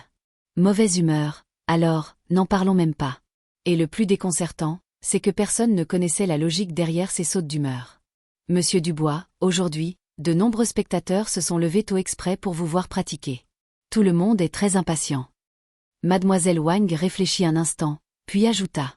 C'était la mission que le directeur de production lui avait confiée. Demander à Alexandre Dubois de coopérer autant que possible avec les exigences de l'émission. La veille, la démonstration de kung-fu d'Alexandre Dubois avait stupéfié de nombreux spectateurs. L'effet sur le programme était excellent, extrêmement captivant. Cependant, comme il était très tôt, il n'y avait pas beaucoup de spectateurs. La plupart en avaient entendu parler sans l'avoir vu de leurs propres yeux. C'est pourquoi de nombreux spectateurs s'étaient délibérément levés très tôt ce jour-là, précisément pour voir de leurs propres yeux le kung-fu de Monsieur Dubois. Si Alexandre Dubois ne s'entraînait pas ce matin, n'allait-il pas décevoir de nombreux spectateurs? Décevoir les spectateurs, c'était une négligence de la part de l'équipe de production. C'est pourquoi la camarade Mademoiselle Wang avait cette mission. Mais à ce moment, elle était très peu sûre d'elle. Monsieur Dubois n'était pas si facile à convaincre, n'est-ce pas? Vraiment. Alexandre Dubois s'arrêta soudainement, se retourna et demanda. « Hein ?» Mademoiselle Wang fut surprise un instant, ne s'attendant apparemment pas à ce qu'Alexandre Dubois réponde. « Je veux dire, il y a vraiment beaucoup de spectateurs qui se sont levés tôt pour me voir m'entraîner ?» demanda de nouveau Alexandre Dubois. Mademoiselle Wang hocha vivement la tête. « C'est vrai. Actuellement, le nombre de spectateurs sur votre live a déjà atteint plus de 5 millions. Il n'est que 6 heures, si ce n'était pas pour vous voir pratiquer, Comment y aurait-il autant de monde? Regardez, tout le monde spamme les commentaires pour le demander. Mademoiselle Wang sortit son téléphone et lui montra la diffusion en direct d'Alexandre. Le nombre de spectateurs dépassait effectivement les 5 millions. Les commentaires, déjà nombreux, se multiplièrent de façon exponentielle en voyant qu'Alexandre les regardait, devenant si dense qu'il couvrait tout l'écran. Oh mon Dieu, Monsieur Dubois regarde les commentaires, regardez-moi, regardez-moi, regardez-moi Monsieur Dubois. Je suis votre fan fidèle, votre fan inconditionnel. Monsieur Dubois, je vous aime. Monsieur Dubois, je suis fan de vos chansons, quand sortez-vous un nouveau titre? Fils indigne, viens vite te présenter à ton vieux père. Je prie pour que Monsieur Dubois me remarque. Monsieur Dubois, faites un effort s'il vous plaît. C'est la première fois que je me lève si tôt depuis la fin du lycée, vous ne pouvez pas me laisser me lever pour rien. Quel entraînement, Monsieur Dubois, lancez-vous. Un si beau temps, ce serait du gâchis de ne pas s'entraîner. Le fan club officiel du grand maître est là. Le fan club officiel du second maître est là. Les commentaires étaient vraiment trop nombreux. Alexandre Dubois ne pouvait pas tout lire. Il ne fit que balayer l'écran quelques fois, puis rendit le téléphone à Mademoiselle Wang qui attendait avec impatience. Allons là-bas. Alexandre Dubois regarda autour de lui, puis désigna l'espace vide à côté de la maison champignon. Le visage de Mademoiselle Wang s'illumina d'une joie surprise. Se pourrait-il que, depuis quand Alexandre Dubois était-il devenu si facile à convaincre? Monsieur Dubois, vous êtes d'accord? Demanda Mademoiselle Wang à titre de confirmation. Alexandre Dubois hocha la tête, et soupira en marchant. C'est ce qu'on appelle être redevable. Pourquoi ai-je accepté de prendre leur argent, après tout? Mademoiselle Wang resta silencieuse, pensant qu'il était vraiment direct. À bien y penser, dans tout le show-business, il était probablement le seul à oser parler ainsi. Si une autre célébrité disait ça, elle se ferait probablement insulter à mort par ses fans. Nous vous soutenons, nous vous suivons, et c'est seulement pour l'argent que vous nous considérez comme des fans? N'y a-t-il donc aucun sentiment? Mais Alexandre Dubois semblait s'en moquer complètement. Sa logique était rafraîchissante. Vous donnez de l'argent, je fais une performance, c'est un échange équitable, sans parler de sentiments. Ce qui était étrange, c'est que de nombreux spectateurs et fans acceptaient ce côté de lui, trouvant qu'Alexandre était très sincère, qu'il les traitait comme des amis, et non simplement comme des gens à qui soutirer de l'argent. Peut-être que les fans et les spectateurs n'étaient pas si stupides. Qui est sincère, qui est faux, en réalité, ils peuvent le sentir. Alexandre Dubois était parfois très capricieux, mais il disait ce qu'il pensait, sans faire semblant de dire « je vous aime », pour ensuite insulter ses fans de tous les noms dans leur dos. Arrivé à l'espace vide, Alexandre Dubois demanda à Mademoiselle Wang « demande-leur ce qu'ils veulent voir ». Puisqu'il avait décidé d'accepter l'argent pour le travail, il fallait le faire correctement, au moins satisfaire les spectateurs, pour mériter l'argent reçu. Mademoiselle Wang sourit et hocha la tête, puis se tourna vers la caméra. « Saisissez votre chance, tout le monde. » Les moments où Monsieur Dubois est aussi conciliant sont rares. Si vous avez des demandes, envoyez vite vos commentaires. Les commentaires dans la salle de diffusion en direct spammèrent instantanément l'écran. Mademoiselle Wang tendit de nouveau le téléphone à Alexandre Dubois. Celui-ci baissa la tête pour regarder un instant. Les commentaires étaient trop nombreux, défilaient trop vite, il ne pouvait que jeter un coup d'œil rapide. Le Manuel du Tournesol? Quel est le crétin qui a envoyé ça? Viens me montrer comment on le pratique. Les 9 épées solitaires. Pouvez-vous proposer quelque chose qui existe vraiment? Ça, je ne connais pas. Pft. Mademoiselle Wang et les autres membres de l'équipe rirent doucement. Le bâton des 5 loups et des 8 trigrammes? Ça, c'est bien, mais il n'y a pas de bâton. Alexandre Dubois dit cela et se tourna pour regarder autour de lui, cherchant un bâton utilisable. Mademoiselle Wang l'arrêta. Si, l'équipe en a préparé. Toutes sortes d'armes, nous les avons. Petit Jean, va appeler quelqu'un pour apporter les armes. D'accord. Un membre masculin de l'équipe courut rapidement vers la maison champignon.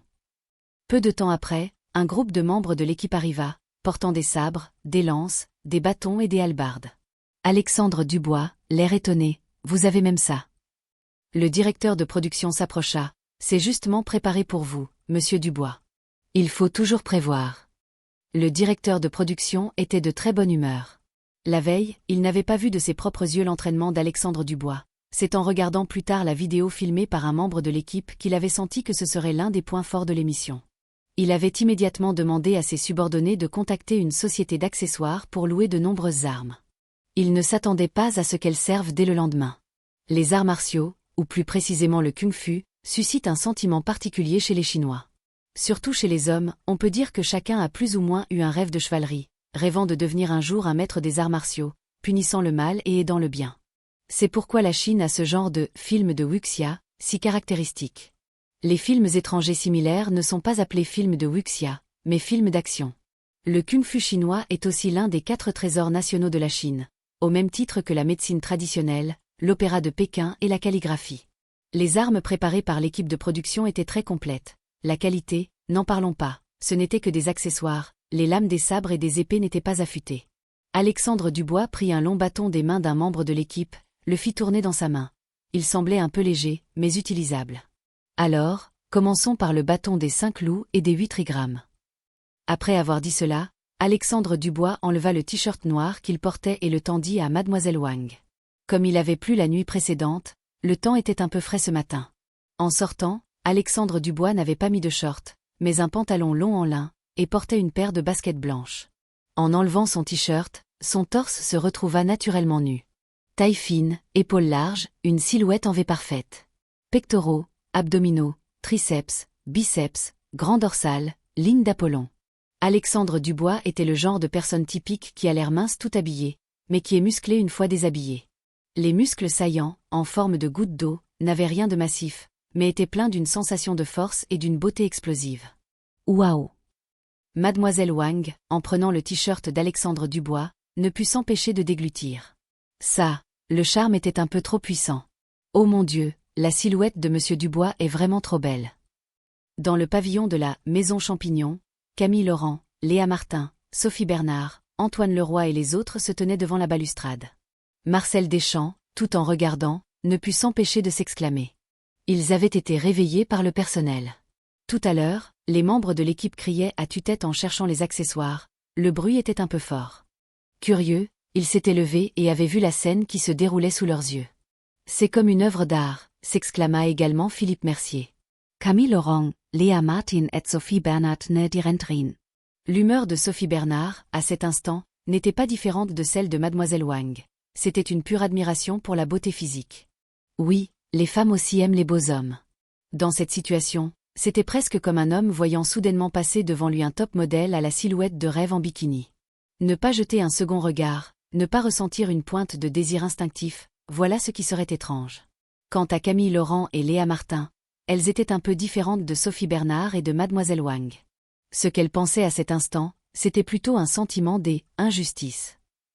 Comment pouvait-on laisser autant de gens le voir? C'était trop ostentatoire. Ce sentiment ressemblait beaucoup à celui d'un homme qui verrait sa femme se promener dans la rue avec une jupe très courte. Quelle injustice! Alexandre Dubois, lui, ne pensait pas à tout ça. Enlever son t-shirt, c'était simplement pour éviter que la sueur ne colle à sa peau, ce qui était désagréable. Il recula de 2 pas, la main droite tenant le bâton derrière son dos, la pointe du bâton dirigée obliquement vers le sol, la main gauche formant un point placé horizontalement devant sa poitrine. Les gens autour se turent, la salle de diffusion en direct aussi, les commentaires disparurent complètement à cet instant. Vroom! Un sifflement déchira soudain l'air, l'ombre blanche du bâton apparut dans les airs. Qu'est-ce que l'on entend par immobile comme une jeune fille sage, vive comme un lièvre qui s'élance? C'était probablement la scène qui se déroulait sous leurs yeux. La technique du bâton des 5 loups et des 8 trigrammes aurait été créée par l'un des plus célèbres généraux de la famille Yang de la dynastie Song, Yang Wulang, d'où son nom. C'était à l'origine une technique de lance, mais plus tard, Yang Wulang se retira au mont Wuté pour devenir moine, et transforma la lance en bâton. Bien sûr, la situation réelle est impossible à vérifier. Le bâton des 5 loups et des 8 trigrammes d'Alexandre Dubois suivait l'école de Lin Chiron, intégrant de nombreux arts martiaux du Sud. Ainsi, même si cette technique de bâton avait vraiment été créée par Yang Wulang, la version actuelle et la version originale devaient être très différentes. La technique de lance de mon maître, une méthode transmise de génération en génération. Face à 100 ennemis, il faut reculer, le dur et le souple, l'extension et la contraction, sont le yin et le yang. Ping Shan excelle à frapper avec un bâton impitoyable, descendant de cheval, la lance d'or rencontre le roi des enfers. La silhouette puissante d'Alexandre Dubois se déplaçait, tournoyait. Le long bâton blanc sifflait dans l'air. Une aura majestueuse, explosive, une masculinité brute envahit toute la scène. La foule autour sentit son sang bouillir, l'excitation était à son comble. Frappe. Une fois la série de mouvements terminée, Alexandre Dubois bondit soudainement, saisit le bâton à deux mains et l'abattit du ciel. Bang! Le bâton en bois sur le sol en ciment projeta une fine couche de poussière, et se brisa en deux. Bravo! Superbe! Les membres de l'équipe à côté et le groupe de Philippe Mercier dans le pavillon ne purent s'empêcher d'applaudir et de crier leur admiration. La salle de diffusion en direct explosa également à cet instant. Des commentaires dans s'envahir l'écran en un instant. Trop cool, trop beau, c'est la première fois que je découvre que les arts martiaux chinois sont si puissants. Mon mari est trop beau. C'est décidé, je veux être la 6e Madame Dubois, personne ne peut m'en empêcher. Mon père me demande pourquoi je suis collée à l'écran de mon ordinateur, je lui dis que mon écran est un peu sale. La silhouette de Monsieur Dubois est trop belle, et son kung-fu est génial. Monsieur Dubois, ne vous cachez plus, montrez-nous vite vos autres talents. Le bâton des 5 loups et des 8 trigrammes de Monsieur Dubois est clairement une technique de combat réel. Ce serait encore mieux s'il y avait un adversaire. On en veut encore, on en veut encore. Trop la classe, voilà les vrais arts martiaux chinois. Apprendre le taekwondo, c'est tellement faible. Alexandre Dubois jeta le bâton cassé à un membre de l'équipe, sans se soucier de la sueur qui coulait sur ses abdominaux, et se tourna vers la caméra. Faisons-en une autre. C'est vous qui choisissez, mais il faut que ce soit quelque chose qui existe vraiment. Les 9 soleils divins, les 18 paumes du dragon. Ne proposez pas ça, je ne connais pas. La jeune femme de l'équipe, Mademoiselle Wang, sourit, puis, réprimant les battements de son cœur, s'approcha d'Alexandre Dubois et lui tendit son téléphone. Alexandre Dubois, les mains sur les hanches, regarda les commentaires. Mademoiselle Wang, elle, avait le regard un peu distrait, tantôt sur ses abdominaux, tantôt sur sa ligne d'Apollon. Elle avait vraiment envie de l'embrasser. Quel est le kung-fu le plus puissant? Alexandre Dubois secoua la tête. Il n'y a pas de kung-fu le plus puissant, seulement des gens plus puissants. Tout dépend de la condition physique. Avec une bonne condition physique, on peut parler de technique. Sinon, même si votre kung-fu est très avancé, si vos coups n'ont aucune force, c'est inutile. Une technique de sabre. Alors, la technique du sabre de Cui. Alexandre Dubois s'approcha du membre de l'équipe qui tenait les armes et choisit un long sabre. C'était toujours un sabre d'accessoire, non affûté, très fin, très léger. Il avait l'air imposant, mais en réalité, il n'avait aucune capacité de blesser. Heureusement, Alexandre Dubois ne faisait que le manier, il n'affrontait personne, donc ça allait. La technique du sabre de Cui, aussi appelée nouvelle technique du sabre de l'Ouest, a été créée par le célèbre général Cui Jigang, qui a combattu les pirates Wokou. Alexandre Dubois tint le sabre horizontalement devant sa poitrine, et tout en parlant, il commença à le manier. La nouvelle technique du sabre de l'Ouest est une véritable technique de combat réel, qui intègre de nombreuses techniques de sabre japonais. Les mouvements sont vifs, chaque coup est dangereux, visant les points vitaux. Ce type de technique de combat réel n'est en fait pas très esthétique, car il n'y a pas beaucoup de fioritures. Tout comme le combat réel est bien moins beau à voir que les katas d'arts martiaux. Les combats sur le champ de bataille se règlent souvent en un clin d'œil, il n'y a pas tant de parades et de contre-attaques. C'est pourquoi, à cet instant, Alexandre Dubois n'utilisait pas seulement la nouvelle technique du sabre de l'Ouest, mais y mêlait d'autres techniques de sabre, non pas pour tuer l'ennemi, mais pour être esthétique. De toute façon, personne ne s'en rendrait compte. Car, comme on dit, les connaisseurs regardent la technique, les profanes admirent le spectacle. Les gens sur place, y compris les spectateurs de la diffusion en direct, leur compréhension des arts martiaux se limitait à peu près à savoir si c'était beau ou non. S'il y avait une capacité de blesser ou non, ils ne comprenaient pas vraiment et ne s'en souciaient pas trop. Après tout, c'était une société régie par la loi, il n'y avait pas de place pour la violence. Et pour dire une chose très cruelle, même si votre kung-fu est très élevé, une seule balle suffit. Ce n'est pas la faute du kung-fu, c'est l'époque qui a changé.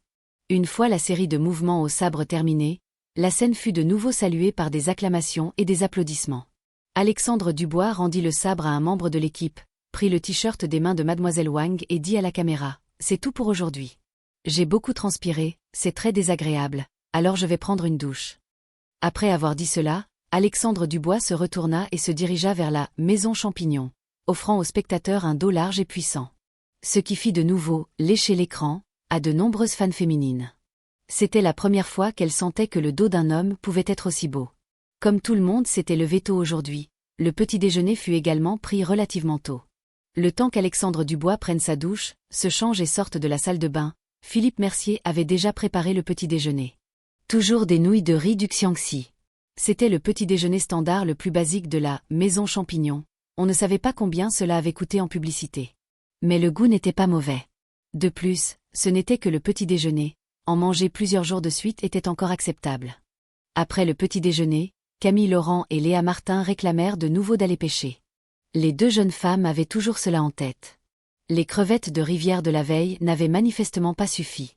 Elles avaient même secrètement comploté. Aujourd'hui, elles devaient en attraper beaucoup, ne pas rentrer avant midi, et s'efforcer d'en rapporter 2 grands bols.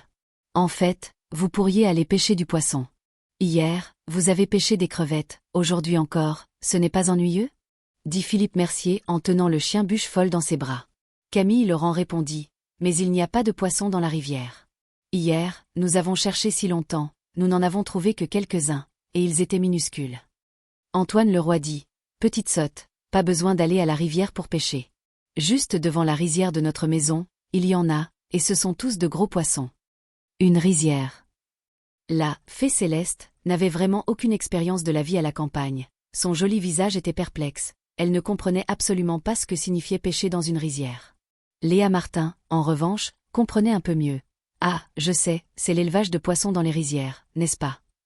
Antoine Leroy hocha la tête. Oui, juste devant notre cour, dans la rizière.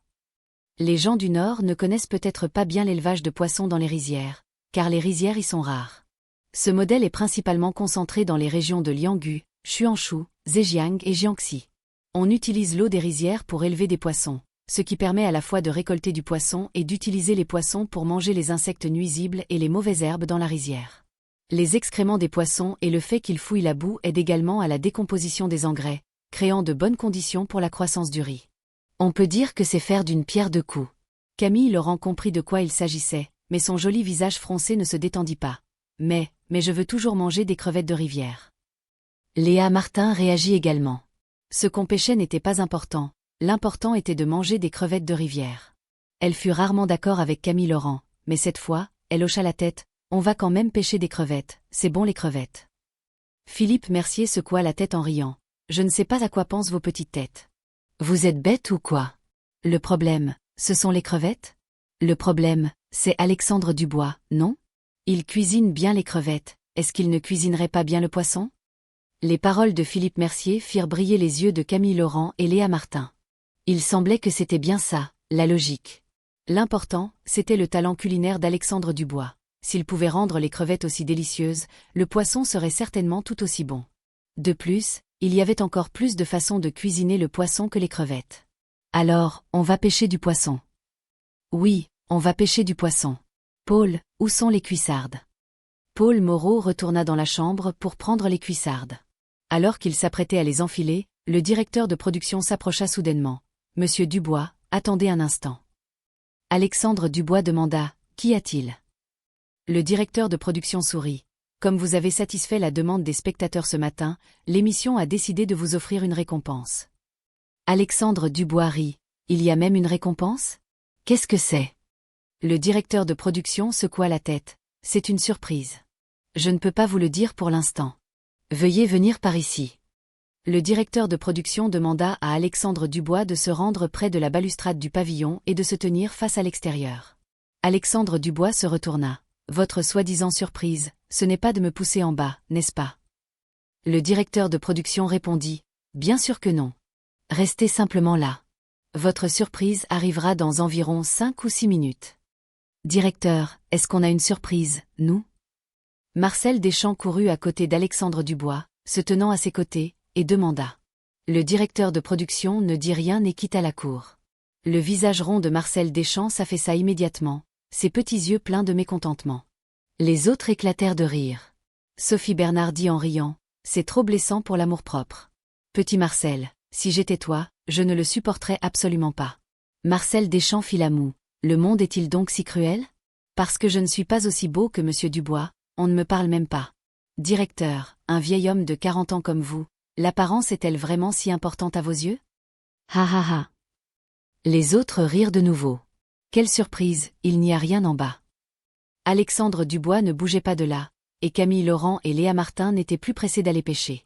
Elles entrèrent également dans le pavillon, tendant leur petite tête pour regarder autour d'elles, très curieuses de la surprise annoncée par le directeur de production. Ils attendirent ainsi quelques minutes. Puis, ils virent sur le petit chemin en face un groupe de personnes qui s'avançaient en titubant. Les personnes sur les côtés étaient toutes des membres de l'équipe, rien de remarquable. Le regard de tout le monde se concentra sur la personne au milieu. T-shirt blanc à fleurs, short noir, des jambes blanches, fines et longues, chaussées d'une paire de baskets blanches. Un joli visage portant des lunettes de soleil, une silhouette grande et élancée, de longs cheveux noirs attachés simplement derrière la tête, tirant une valise argentée. À en juger par l'apparence, tout le monde comprit qu'il s'agissait probablement d'un nouvel invité. Seulement, comme la distance était encore un peu grande et que la personne portait des lunettes de soleil, ils ne purent pas la reconnaître immédiatement. Alors que les habitants de la Maison Champignon essayaient encore de distinguer qui était ce nouvel invité, un doux sourire était déjà apparu sur le visage d'Alexandre Dubois. Numéro 3. Quoi? Camille Laurent n'entendit pas clairement ce qu'Alexandre Dubois avait dit. Elle s'apprêtait à redemander quand elle vit soudain Alexandre Dubois poser la main droite sur la balustrade, faire un grand pas et sauter en bas. Cette action surprit tout le monde à côté. Camille Laurent, Léa Martin et Sophie Bernard poussèrent également un cri. Ce n'était pas un simple saut d'escalier. La Maison Champignon était située sur un terrain très élevé. La balustrade de ce côté était à au moins 3 ou 4 mètres du sol. 3 ou 4 mètres, c'était plus aucun étage. Ce saut soudain d'Alexandre Dubois ne surprit pas seulement les habitants de la Maison Champignon, mais aussi les membres de l'équipe de production. Heureusement, Alexandre Dubois atterrit en toute sécurité, sans même vaciller. Une hauteur de 3 ou 4 mètres, pour lui, semblait vraiment être comme sauter une simple marche. « Je sais qui c'est », dit Marcel Deschamps en souriant. Au début, il n'avait pas reconnu la personne, mais en voyant Alexandre Dubois sauter soudainement et en l'entendant dire « numéro 3 », à part la troisième dame de la famille Dubois, Gullet, qui cela pouvait-il être? Mon chéri. Effectivement, la nouvelle invitée sur le petit chemin, en voyant Alexandre Dubois sauter, fut si excitée qu'elle se mit à sautiller, agitant son bras blanc et délicat, puis, abandonnant même sa valise, elle se mit à courir vers Alexandre Dubois. Alexandre Dubois se dirigea également droit devant lui, le sourire aux lèvres, les bras ouverts, et serra dans ses bras Gullet qui arrivait en courant. « Mon chéri, je t'ai manqué. » Gullet s'accrocha au cou de son mari, levant son petit visage pour lui demander. Alexandre Dubois sourit, serra la taille fine de sa femme, son front contre le sien. « Bien sûr que tu m'as manqué. »« Toi aussi, tu m'as manqué. » Gullet dit cela et se hissa sur la pointe des pieds. Le direct, l'émission, tout ça n'avait plus d'importance, elle l'embrassa d'abord. Même s'ils ne s'étaient pas vus depuis quelques jours, elle avait ce manque, ce genre de sentiment insupportable de ne pas le voir ne serait-ce qu'un instant. C'est Gullet. Ah, ces jeunes sont vraiment passionnés. Pas étonnant que M. Dubois soit si excité, c'est Madame Dubois qui est arrivée. Les gens dans le pavillon avaient tous reconnu Gullet, et ils parlaient en riant. Seuls Camille Laurent et Léa Martin étaient plutôt silencieuses, debout devant la balustrade, comme dans un autre monde par rapport aux autres. Le teint des deux jeunes femmes était également un peu sombre, et leur cœur encore plus confus. Après tout, c'était sa femme légitime qui était arrivée. Un peu de culpabilité, un peu de chagrin, un peu de colère, un peu d'envie. Il ne leur avait jamais souri avec autant de tendresse. Était-ce vraiment sa femme qu'il aimait le plus? Mais Gullet n'était pas plus belle que les autres. Laisse tomber. Les deux jeunes femmes pincèrent les lèvres en même temps, puis se jetèrent un regard entendu. À cet instant, la distance et la résistance entre elles semblèrent disparaître automatiquement. Comment es-tu arrivé ici? Après un moment de tendresse, Alexandre Dubois écarta une mèche de cheveux du front de Gullet, prit la valise que lui tendait un membre de l'équipe, et tout en tenant la petite main de sa femme, il se dirigea vers la Maison Champignon. Gullet se blottit contre son mari, son joli visage posé sur son épaule. Mon travail a changé à la dernière minute, j'étais libre, et l'équipe de l'émission m'a demandé si je voulais venir, alors je suis venu. Tu es content que je sois là? Alexandre Dubois sourit. Bien sûr que je suis content. Cet endroit n'est pas mal. Je pensais justement que nous pourrions venir y passer quelques jours en famille. Gullet dit. C'est vrai que c'est très bien. Oh, mon chéri, en venant, j'ai vu un serpent. Où ein Serpent? Où ça? Juste sur la route, il est sorti soudainement d'un buisson sur le côté, et il rampait très vite. J'étais en voiture, on a failli l'écraser, j'ai eu très peur. Le chauffeur a aussi eu peur, heureusement qu'il ne conduisait pas vite, sinon la voiture aurait pu se renverser. Le couple, en discutant, entra dans la Maison Champignon. Gullet se détacha de son mari et salua généreusement tout le monde. Parmi les personnes présentes, elle ne connaissait peut-être pas très bien Paul Moreau, mais les autres, même si elle ne les connaissait pas bien, elle les avait déjà tous rencontrés. Les habitants de la Maison Champignon répondirent naturellement avec enthousiasme. Y compris Camille Laurent et Léa Martin. Ce sont tous des adultes, des gens qui ont une image à tenir, il n'était pas nécessaire de montrer ses pensées sur son visage. Après les salutations, Alexandre Dubois emmena Gullet à l'étage pour poser ses affaires. Antoine Leroy les suivit. Vous deux, vous logerez dans cette chambre. La maison Champignon avait 4 chambres. Actuellement, tout le monde occupait les 2 grandes chambres, et il y avait 2 petites chambres à côté. Celle qu'Antoine Leroy indiquait était l'une de ces 2 petites chambres, adjacente à la chambre des filles, pas très grande, avec un lit double à l'intérieur, suffisant pour 2 personnes, parfait pour Alexandre Dubois et Gullet. Merci, maître Antoine, dit Gullet d'une voix douce.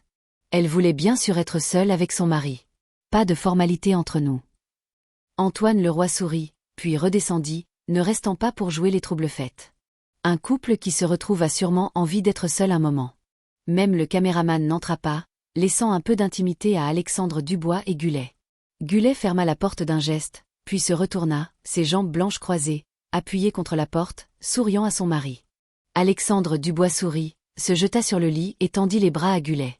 Gullet se précipita immédiatement. Quelques jours sans se voir, c'était vraiment un peu comme si, un jour loin de toi en vaut 3 automnes. Seulement, le moment n'était pas idéal. Dehors, on tournait une émission, et il y avait tant d'invités, il ne pouvait pas vraiment faire quelque chose. Après tout, le temps d'Alexandre Dubois était encore très long. Ces derniers jours, il n'avait pas pu toucher sa femme, il n'aurait probablement pas fini en 1 heure. Il ne pouvait donc que se contenter d'un avant-goût, pour apaiser le manque. Les 2 restèrent collés l'un à l'autre pendant plus de 10 minutes.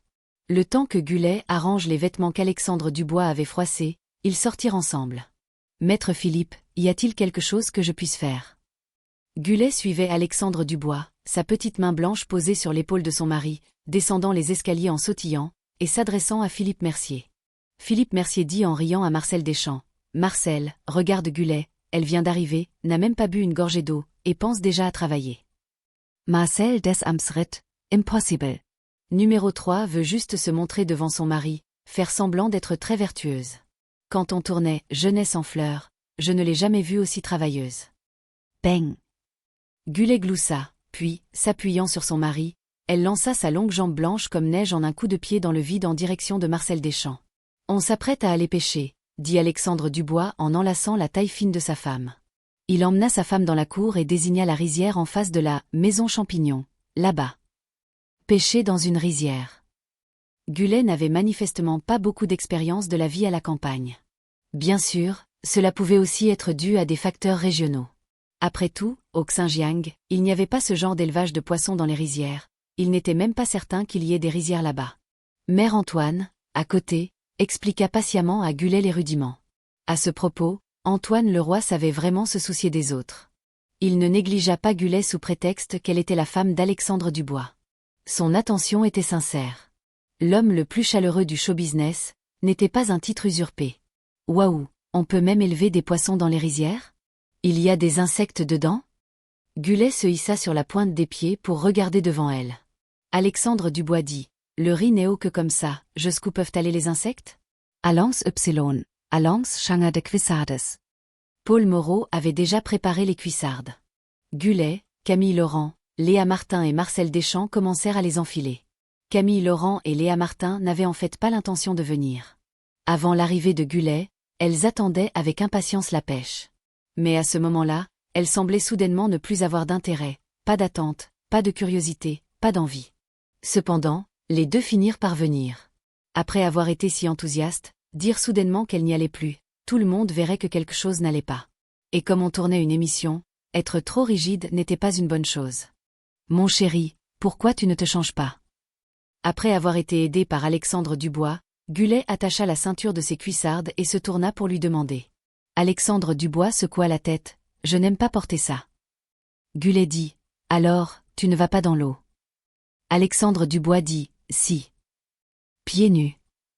Alexandre Dubois hocha la tête, « Porteur ça dans l'eau n'a aucun sens. » Gullet s'arrêta une seconde, puis, tout en hochant la tête, elle détacha sa ceinture. « Alors, je n'en porte pas non plus. » Alexandre Dubois attrapa la petite main de sa femme. « Toi, tu ne peux pas. »« Pourquoi je ne peux pas ?» Gullet cligna de ses grands yeux. Alexandre Dubois dit, « L'eau est froide. » Gullet leva la tête vers le grand soleil dans le ciel, fronça les sourcils. Mon chéri, je ne suis pas idiote. Il fait si chaud, à quel point l'eau peut-elle être froide? Alexandre Dubois fut pris de court. Il semblait que l'eau de la rizière n'était effectivement pas comme l'eau de la rivière, formée par les ruisseaux de montagne. Ça ne va pas non plus, et si tu te blessais aux pieds? Gullet dit. Alors, pourquoi n'as-tu pas peur de te blesser aux pieds? Alexandre Dubois, amusé, tapota légèrement le front blanc de sa femme. Pourquoi as-tu autant de pourquoi? Peux-tu te comparer à moi? Je ne veux pas, si tu n'emportes pas, je n'emporte pas non plus. So es sage. Oh, je ne veux pas emporter. Numéro 3, se balança, son corps blanc et délicat, commençant à être irrationnel, utilisant la technique de caprice habituelle des 5 sœurs du bois. Elle savait que son mari cédait à cela. Effectivement, Alexandre Dubois, impuissant, lâcha sa main, et dit, agacé. Alors, je te préviens, si tu te blesses au pied tout à l'heure, ne me le reproche pas. Non, je te le reprocherai. Gullet fit une grimace adorable à Alexandre Dubois, puis enleva ses cuissardes. Mon chéri, aide-moi, je n'arrive pas à sortir mon pied. Camille Laurent et Léa Martin avaient déjà enfilé leurs cuissardes.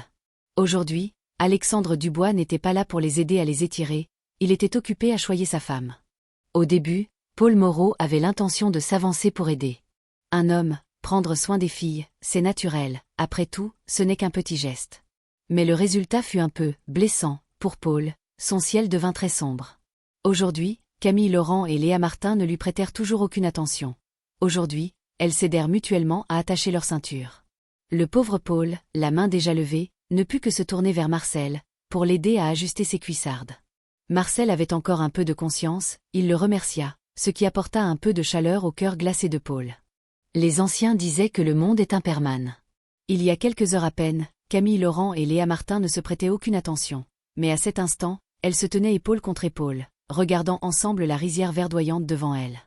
Le paysage était très beau, mais on ne savait pourquoi, en le regardant maintenant, il y avait toujours une sensation très étrange. Comme si la nature suggérait quelque chose.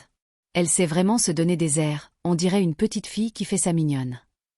HMPH, il y a des femmes qui sont comme ça, une chose en face, une autre dans le dos. Enfiler des cuissardes, c'est si compliqué. Faire des caprices sans regarder la situation. Les deux jeunes femmes, les bras blancs croisés sur leur poitrine, regardaient la rizière verdoyante, pestant furieusement à voix basse. Je vais laisser mes chaussures ici, c'est plus pratique, mon chéri, porte-moi. Gullet enleva ses chaussures à l'entrée et tendit sa petite main à Alexandre Dubois. Celui-ci se retourna et se pencha. Gullet sauta en riant sur le dos de son mari, ses mains blanches enlaçant son cou, ses pieds de jade aux ongles roses se balançant nonchalamment, incroyablement heureuse. Le couple sortit en tête de la cour. Camille Laurent et Léa Martin, maladroites dans leurs cuissardes, tenant des épuisettes et des paniers à poissons, les suivaient.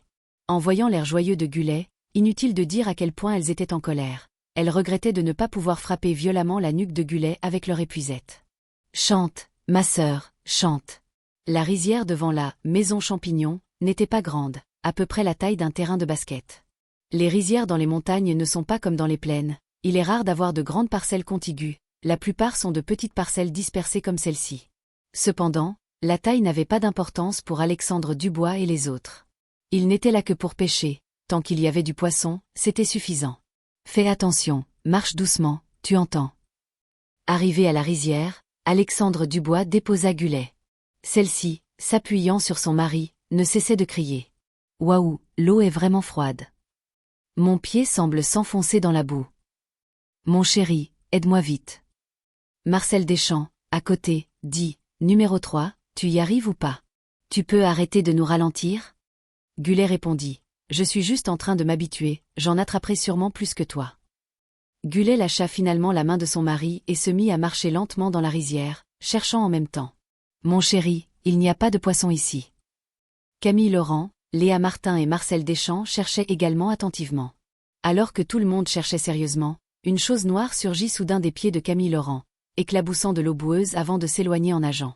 Cette surprise soudaine fit hurler Camille Laurent, qui se précipita vers Alexandre Dubois et s'agrippa à son bras. Il y a un serpent. La fée céleste, le visage pâle, serrait le bras d'Alexandre Dubois contre sa poitrine, pointant du doigt devant elle. S'il fallait élire la créature la plus effrayante pour les humains, le serpent serait certainement dans le top 3. Seuls les rats, les cafards et les crapauds pourraient lui disputer la première place. Même si, dans un sens, les serpents sont des créatures utiles pour l'homme, c'est toujours la même chose. C'est un monde d'apparence. L'apparence des serpents, inutile de le dire, certains peuvent la trouver très belle, mais la grande majorité des gens ont un peu de mal à l'accepter. De plus, les serpents peuvent réellement représenter un danger direct pour l'homme. Ce qui est différent des rats et des cafards. Bien que les rats et les cafards puissent propager des maladies, on n'a jamais vu personne mourir d'une morsure de rat ou de cafard. Mais chaque année, le nombre de personnes qui meurent de morsures de serpent n'est pas négligeable. Le cri de Camille Laurent, « Il y a un serpent », déclencha instantanément la peur dans le cœur des autres personnes dans la rizière. Léa Martin se mit à crier à son tour et courut vivement vers Alexandre Dubois, se cachant derrière lui, son petit visage enfoui dans son dos. Gullet fit de même. Numéro 3, était la plus effrayée à cet instant. Elle avait déjà été effrayée par un serpent sur la route, et voilà qu'elle en rencontrait un autre, quelle coïncidence. Elle courut en sautillant à côté de son mari et se blottit dans ses bras, tremblante. Quant à Marcel Deschamps, un homme de 7 pieds, 6 pieds, sa réaction ne fut pas meilleure que celle des 3 jeunes femmes. Tout en criant, il rampa et roula jusqu'au bord de la rizière. Il y a un serpent. Près de la clôture de la cour de la Maison Champignon, Antoine Leroy, Sophie Bernard et Paul Moreau, qui regardaient joyeusement le spectacle, affichèrent soudain des visages surpris et inquiets. Quant aux membres de l'équipe de production, ils paniquèrent.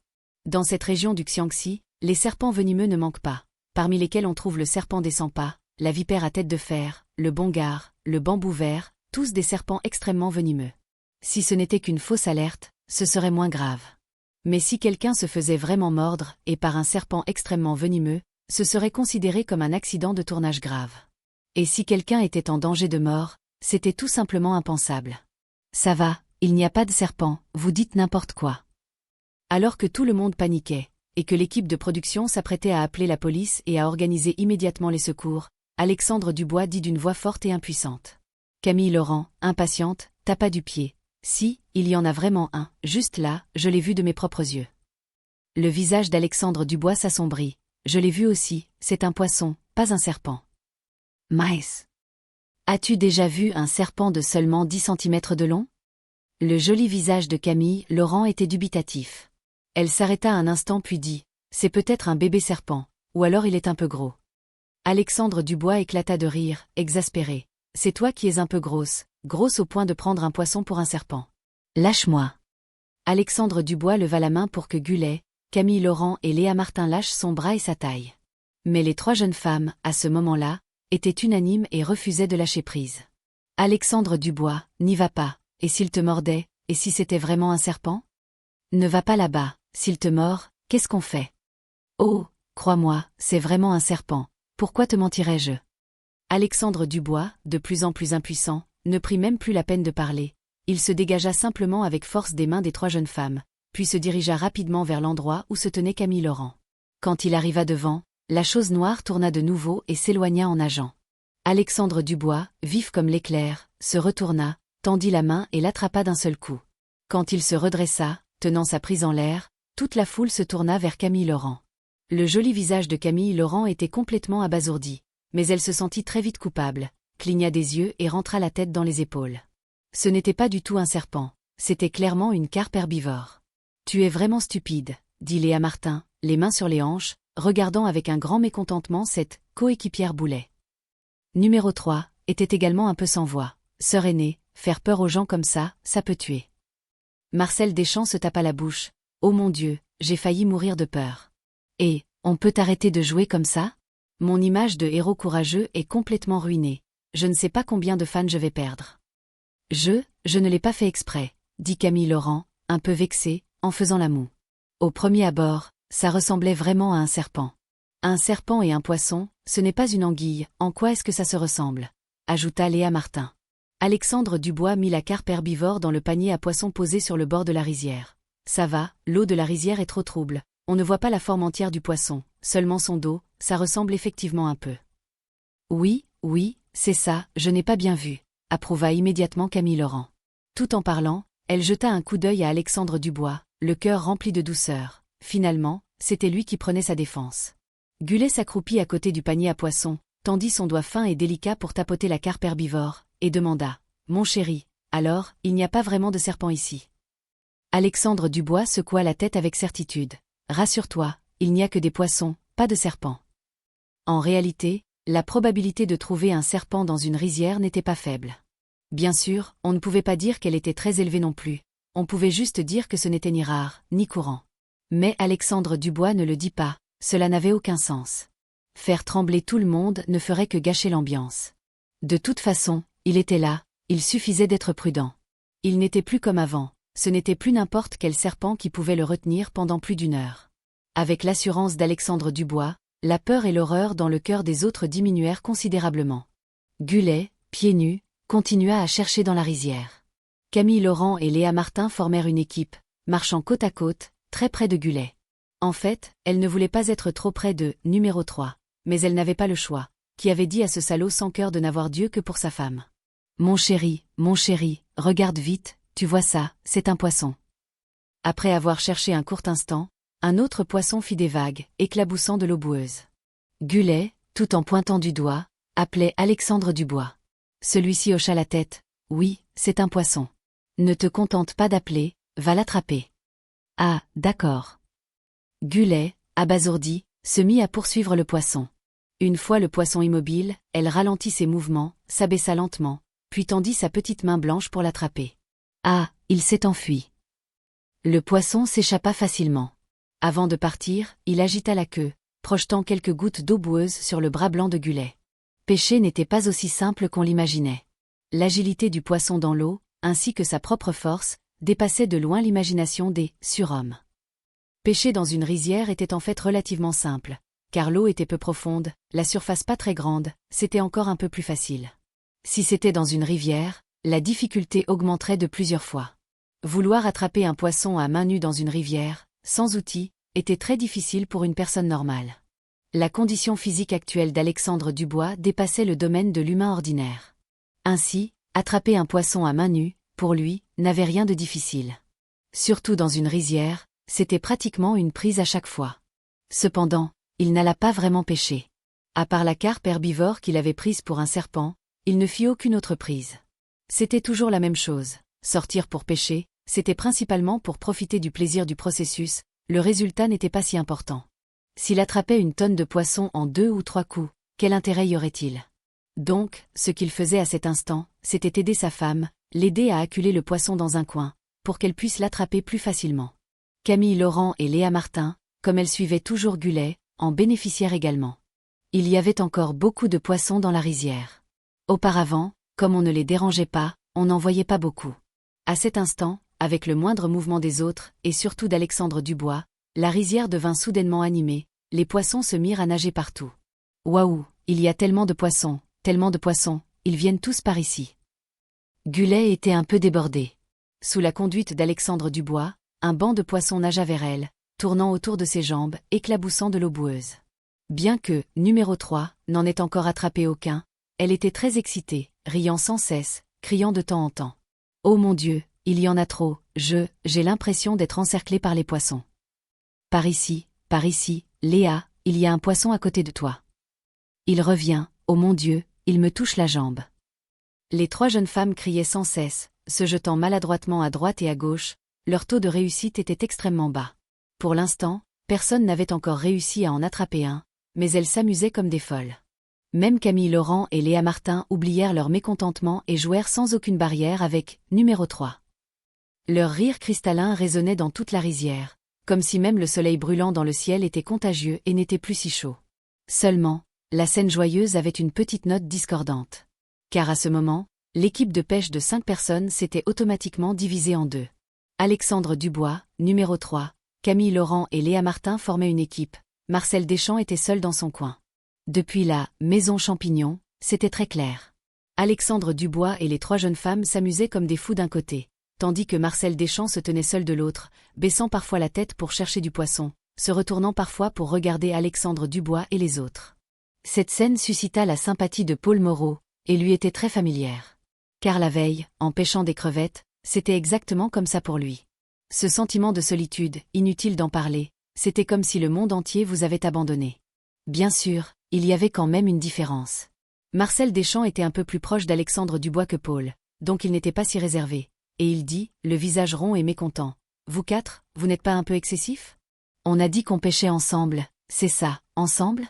J'ai l'impression d'être à des milliers de kilomètres de vous. Ah! Antoine Leroy et Sophie Bernard, qui regardaient le spectacle depuis la maison Champignon, ne purent s'empêcher de rire. Alexandre Dubois, les mains sur les hanches, alors, qu'est-ce que tu veux? Marcel Deschamps, tout en se dirigeant vers Alexandre Dubois, dit, m'abandonner, je peux le supporter. Le problème, c'est que tu as acculé tous les poissons de ce côté.